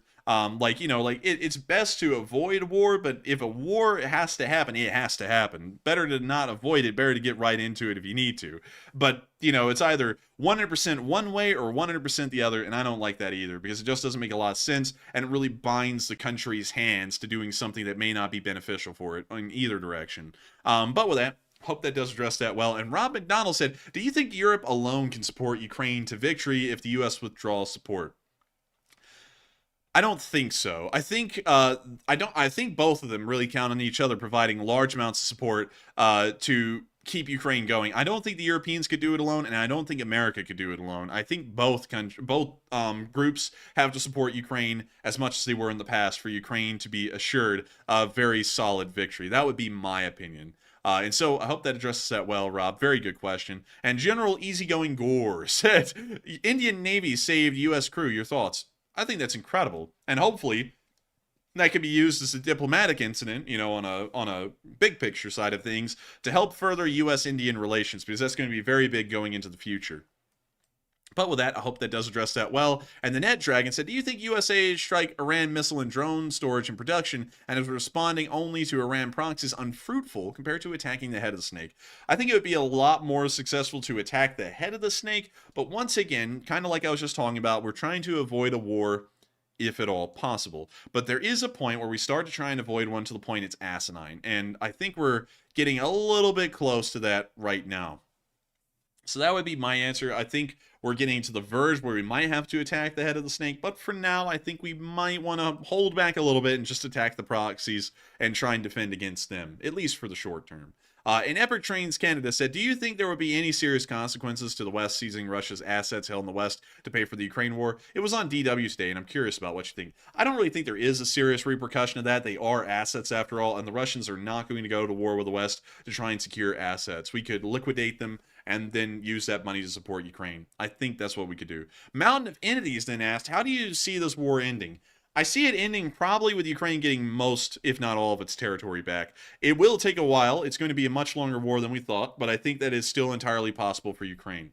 And so I hope that answers your question well. And moving on to our next one. Let's see. And our next one, just a little bit further down. 1 second. The chat has been moving. Let's see. There we go. Thank you so much for pointing that out, Miss Disa. I just popped down here and blew away a bot. And so, let's see. And Duncan VR said, questions, are we seeing the start of World War III? Would you like a plum? And also, I would like a plum. And I don't think we're seeing the start of World War III yet, but there certainly is a lot going on around the world at the same time, and it does make it look like that. And moving on from that into Jesse Glenn, he said, I'm not kidding. Pizza delivery is great money. Same way. Yeah, that's a pretty good point. But pizza delivery folks, you know, they could end up getting in rough spots. There are pizza delivery guys back where I used to live before we moved to Birmingham that got robbed at gunpoint when they tried to deliver pizza some places. So, you know, it's a double-edged sword, the pizza delivery guys, but, you know, not a bad job. And Certain Def said, did you guys get that silver 100,000 subscriber plaque from YouTube? No, we didn't, because we got copyright striked a long time ago by someone who put down false copyright strikes. Now, people always go that copyright strikes are false. But when you actually own the contents of the footage that is being copyright strike, that's actually not a false copyright strike. People can enforce their copyright however they want on their material. But when someone doesn't even own the stuff and they're like copyright striking, that's a false copyright strike all the way around. And we did end up getting some of those a while ago, and so YouTube never gave us a plaque. We applied for one and we never got one. But it's fine because, you know, who cares about, like, I don't really care about the plaque that much. We have 100,000 subscribers. It's not like anything's going to change that. So for me, I'm just like, hey, you know, it's no big deal. It's just, you know, no reason to cry over spilled milk, you know. But Duncan VR said, question, did you used to flip burgers at McDonald's? The Enforcer. And no, I never worked at McDonald's. Let's see, I worked at a museum as a gift shop cashier. I then worked at a supermarket. I worked at Publix specifically, a Publix supermarket. And then I worked at a restaurant as a server. Those were like the jobs I had. And gotta admit, some of them were better than others. Working in a museum, you wouldn't believe it, sucks. It is tough. And I wasn't really a big fan of it at all. But with that, I hope that does just that well. And also, let's see here. See, some people took my little thing of saying both sides kind of suck. And, you know, and I gotta say this, y'all. I know this happens every time I say it, because I'll be like, both sides suck. And then someone who drank the Kool-Aid on one side or the other, they'll be like, what the hell do you mean both sides suck? Mine doesn't, only theirs does. And no, both sides suck. You know, it's like, and they go, look, you're describing the other side, not mine. No, I'm describing yours, dude. Your side sucks too, man. Like, if I did not have the no politics rule, I would break it down for you why both sides suck. Because the ridiculousness is crazy, in my opinion, on how people can even believe that, you know, people have a right side in politics. There's never such a right side. There's never a right side in politics, to put it that way. Never. And also, I don't talk politics like that. I don't allow people to make statements going, yes, one side is clearly better and the other side is demons. Because guess what? The other side says the exact same thing. And I don't have that, because you know something that's crazy?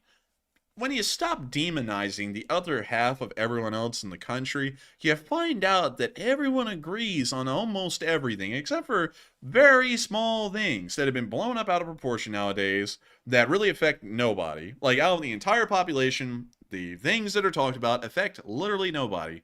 And that is why both sides have been demonized to the point that if one side does one thing, the other side has to do the opposite. Because I remember, back in the day, to make this quite clear, at least as clear as I can, I remember back in the day when the plague was going around and there was a certain president in charge, and they were developing a cure. Well, I can't say the actual word. Y'all know YouTube will get me for that. But they were developing a cure for this thing, and it ended up coming out, and that president ended up actually taking the cure, and the other side, who was not in charge at the time, absolutely blasted the guy and said the research was rushed. There's absolutely no proof this thing's successful. A cure has never been made like this before, and it's dangerous, and this guy is going to have you killed because he did it just because he's trying to be reelected. And then that guy lost, and the new guy got elected, and then he started pushing the cure, and then the other side that was supporting the cure up until that point instantly started to say the exact same thing the other side said before they were in charge. They started to say there's no proof that the cure works, it sucks, it's dangerous, it's going to kill everyone, and they want you all dead. And what's crazy, if you don't believe me on that, there is a video out there of the former guy who was in charge, and he was saying at a rally, he said, "Look, I took the cure," and everyone started booing him. Because it's crazy. That's why I don't get into this stuff, because it's absolutely ridiculous. People just pick the opposite side because they're not in charge, and so they have to demonize the other people because that's the only way they can get reelected, is to make you think that the other side is demons. And then guess what? They get elected and they do the exact same thing that the other side was doing. Why were we in Iraq for 12 years? Why were we in Afghanistan for 20? There were so many presidencies that passed from each side in both of those wars, and we stayed in both of them. You know why? Because it was in America's interest to do so. And it doesn't matter what someone says, because I remember as well, I was growing up as a kid, I remember both sides during the election cycle, if they weren't in charge, they'd go, the wars are terrible, Americans are dying overseas, it is a terrible thing for that to happen, therefore we need to bring everyone home right now. And guess what? They get elected, the other guy would get thrown out, and then the war would go on for another 4 to 8 years. And that's why I do not get into politics, because it's absolutely ridiculous. If people were honest with each other, there's a lot of just straightforward things that America has to do in the world to get ahead. And there's also a lot of straightforward things we have to do domestically to get ahead. But there has to be differences in what people say policy-wise, because they have to differentiate themselves for election time. And then people drink the Kool-Aid, and they sit there and go, oh yes, my side's right and the other side's demons. And when you really step back for a moment and you look at the whole thing, that is literally the story on both sides. And I know right now, because every time I go into this stuff and say this kind of stuff, someone will go, oh yes, you're agreeing with my side. And then someone will then say the exact same thing and say they're on the other side, and I agree with them. And that's because this statement is literally down the middle so easily that it can be applied to either side. And that's what's wrong, is that both sides can think I'm talking to them and saying that the other side's wrong. Both are wrong. You know, and then people are going to go, oh, look at you running down the middle. You're a genius, I guess. You think you're a genius. No, because then, you know, everyone acts like the middle is just, you know, and also I don't like the middle. You know, I'm not getting into this stuff. Anyways, with that, we are on to, I think, our next super chat, actually, because I think there was another one that came in. So let me see really quickly.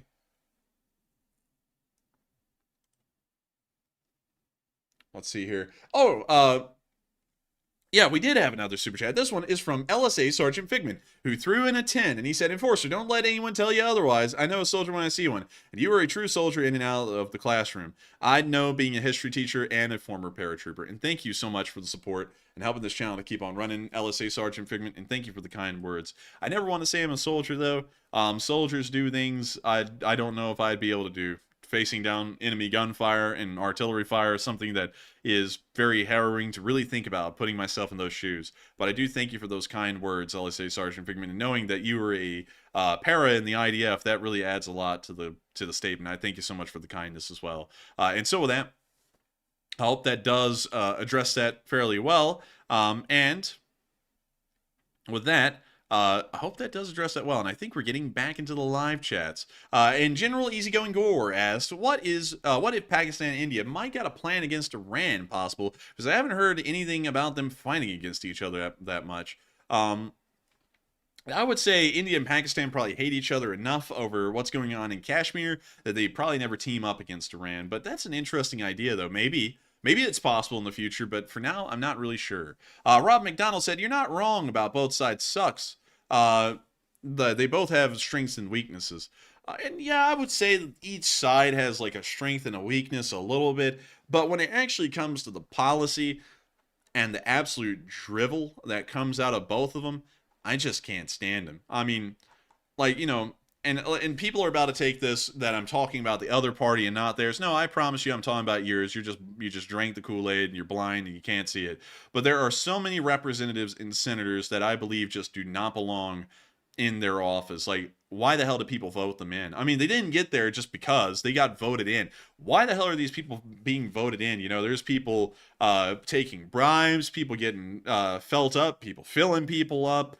there's all kinds of crazy crap going on both sides, and the ridiculousness of it is that people will sit there and go, well, yeah, my senator or my representative, you know, they ended up groping someone, but hey, that's fine because the other side is demons, so the gropers got to stay. And it's like, are you out of your damn mind? It's like the answer ought to be no, that person goes. It doesn't matter whether they're on your side or not. That's unacceptable. And it's just ridiculous. It is crazy to me because both sides end up doing the same things, but when they do it, it's justified. Even if it's wrong, it's justified because the other side's demons. And if you're not a demon, then you can do anything and get away with it. That is ridiculous to me, as a concept. And I probably wouldn't, to be honest with y'all, my political career probably would not last that long if I ever get one, because I'm going to have that mindset. I'm going to be like, what the hell do you mean? Like, that person just went and accepted bribes. I'm not going to act like that's nothing. We got to get this guy out of here. Even if he is on our side, like, that, it won't get you far. But anyways, You're Taking My Life says, both sides are acting like freaking kindergartners in a playground fight. I would agree with that. And let's see, the other guy isn't exactly... Yeah, and I would agree with that, Rob McDonald, but at the same time, when we're comparing both of them, I mean, they're both lost in different ways, but God, I mean, like, the options these days are tough. I mean, it's not just in that aspect, it's in every aspect, it's just tough options. It's like they're just dredging out of the bottom of the barrel these days for what's coming out. And I'm like, God, it's like, can we get anyone better? Can we get some people who actually stand with their morals, because I can't get into it. Like, that's the problem. I got to rule against it. So I can't really get into it too much rather than neutral statements, because I know if I bring up examples, although I'll bring up an example on both sides, people will feel attacked because I'm saying, oh, people are messed up. But anyways, with that, moving on to the next one. And let's see here. Let me make sure we're moving on to the next one. Aussie Uke said, do you get a chance to view the other bloggers that report on the Ukraine war? Not really, and I don't really care to that much.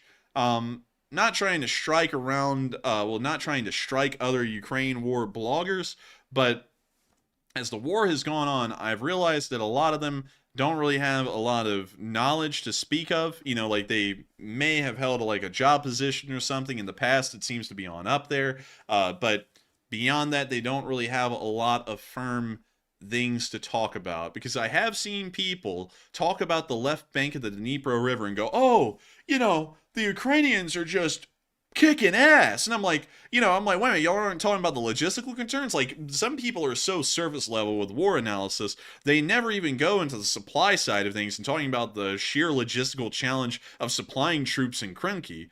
Like, that's how limited their actual knowledge of fighting a war is, because they've never even read about how wars are fought. And that's kind of why I don't really care to watch them much, and also I don't really have that much time to watch them.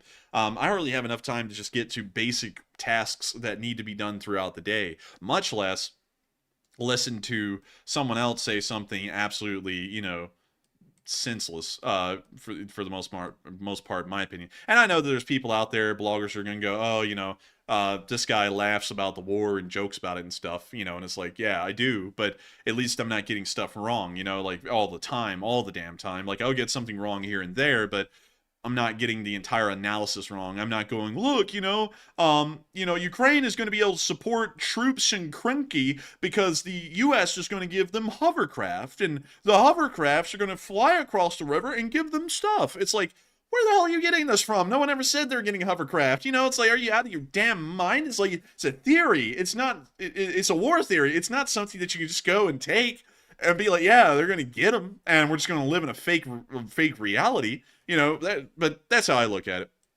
That's how I look at it, and that's kind of why, I don't, well, it's not really why, I just don't end up watching other war bloggers, but, it's, on top of that, it's not really like there's a lot to reap off of other war bloggers. So I hope that does address that well. And I'm not saying that for all of them. There are some of them out there that are truly incredible. I'm not going to name people I think suck or are good. That's not my job. That's up to y'all to decide whether they suck or not. I kind of have my own opinions, and I don't think YouTubers should go around acting like they're the cops and saying other channels suck and they're wrong and stuff, because that's their job. If people want to watch that and they like it, hey, that's on them. But you know, if I don't really like him, you know, that's just on me. Not really for me to tell y'all, because I don't want, you know, channels getting blasted because I tell my community, hey, they kind of suck and I don't really like them personally. You know, it's like, is that really right? No. And on top of that, you know, that's my opinion. You know, it's a pointless thing to share because I'm just I could be destroying someone's channel and their livelihood over my personal opinion, which seems kind of a little petty. But with that, I hope that does address that well, and we are on. Well, I'll make one exception though. We have named off one person in the past, and I do believe that they just suck beyond belief, and they shouldn't even be on YouTube because they are just a little shitty person.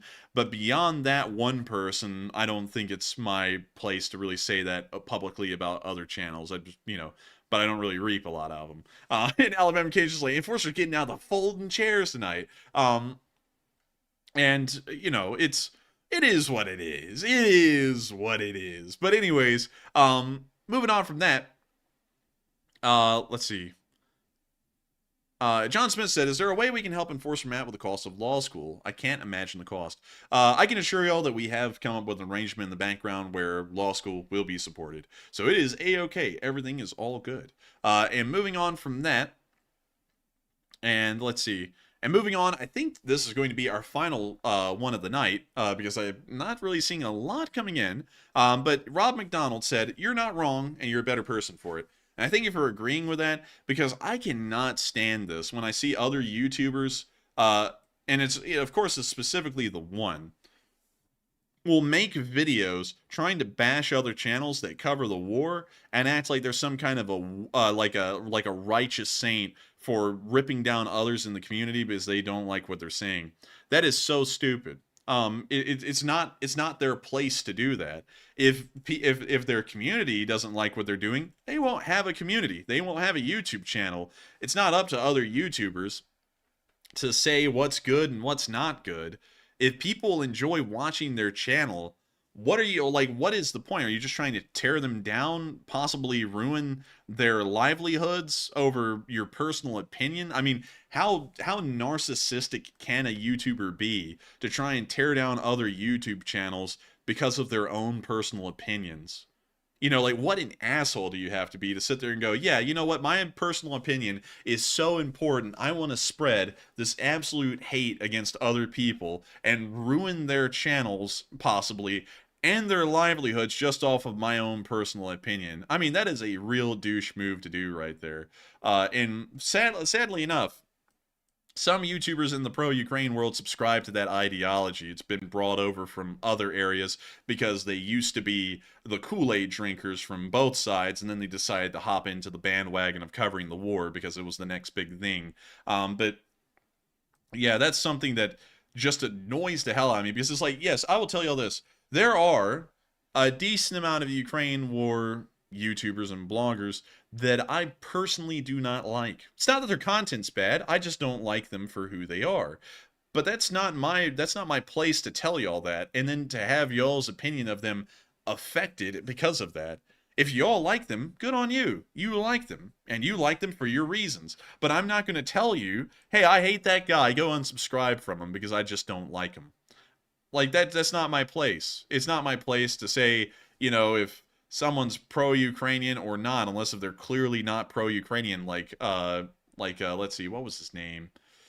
Something, like Burt Lancaster or something like that. You know, he was the guy who was over there, the American guy who was with the Russian forces for a bit, and we used to make fun of him here on the channel. Like, you know, that's one guy that you can go after because he's clearly a pro-Russian, through and through. But like with other pro-Ukrainians, it's like, who am I to say they're pro-Ukrainian or not?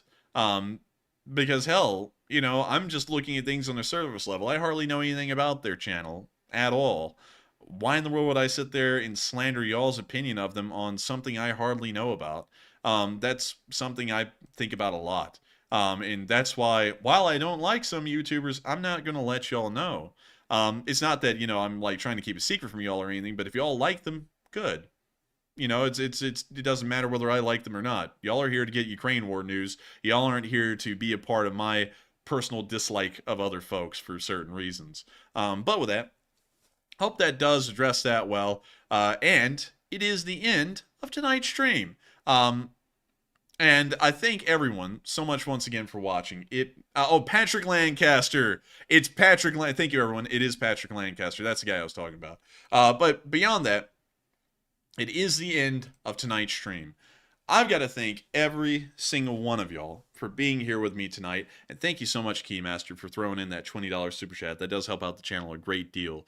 And I got to thank you as well, Keymaster, and everyone else for being here tonight and helping this channel to keep on running, because folks like y'all have made the channel possible. And I gotta thank all of y'all for being here with me tonight. At the peak tonight, there was a whopping 6.5 thousand people watching live, and 53,000 of y'all have watched this stream before it went off air.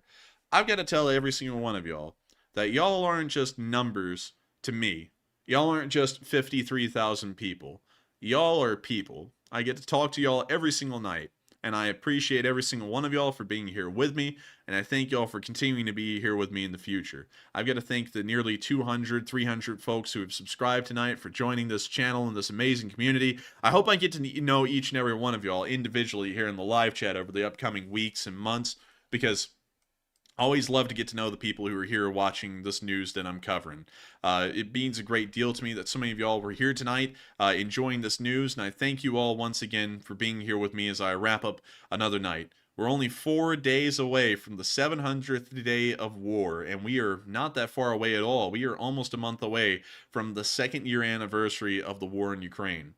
It is unbelievable. It is really starting to hit me now, because when I went out to eat with my family today, because I haven't done that in 2 years, I realized that my life has pretty much sat still for 2 entire years of war.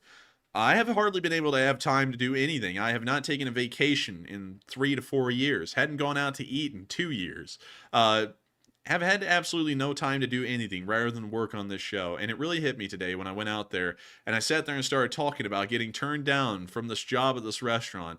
That was 2.5 years ago that happened. And for me, it felt like it was just a few months ago, and so much time has passed, and we're about to be moving on into 2 years of this war, and it just blows me away how long that this has been going on, and how long I've been able to know y'all as not just viewers and fans and subscribers, but as actual friends that I get to see every single night. It is incredible to know that y'all were here again, and I thank you all so much once again for watching. If you are new to this channel and really enjoyed it tonight, please make sure to subscribe and make sure to hit that like button, because it really does make me very happy to see that folks do enjoy the channel and want to see it keep on going. And so with that, good night, good luck, stay safe, take care, Slava Ukraini, and long live the Lee Spring Army. And of course, I will see you all tomorrow for the Sunday night fundraiser. Good night, everyone. Take care, and I'll see y'all then. Long live the LSA. The LSA will never die.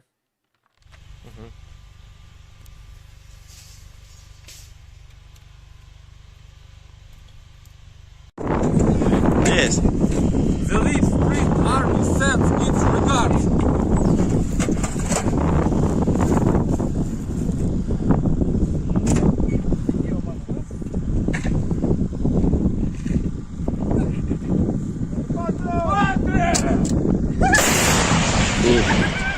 Русский военный корабль. Предлагаю сложить оружие и сдаться. Русский военный корабль, иди нахуй.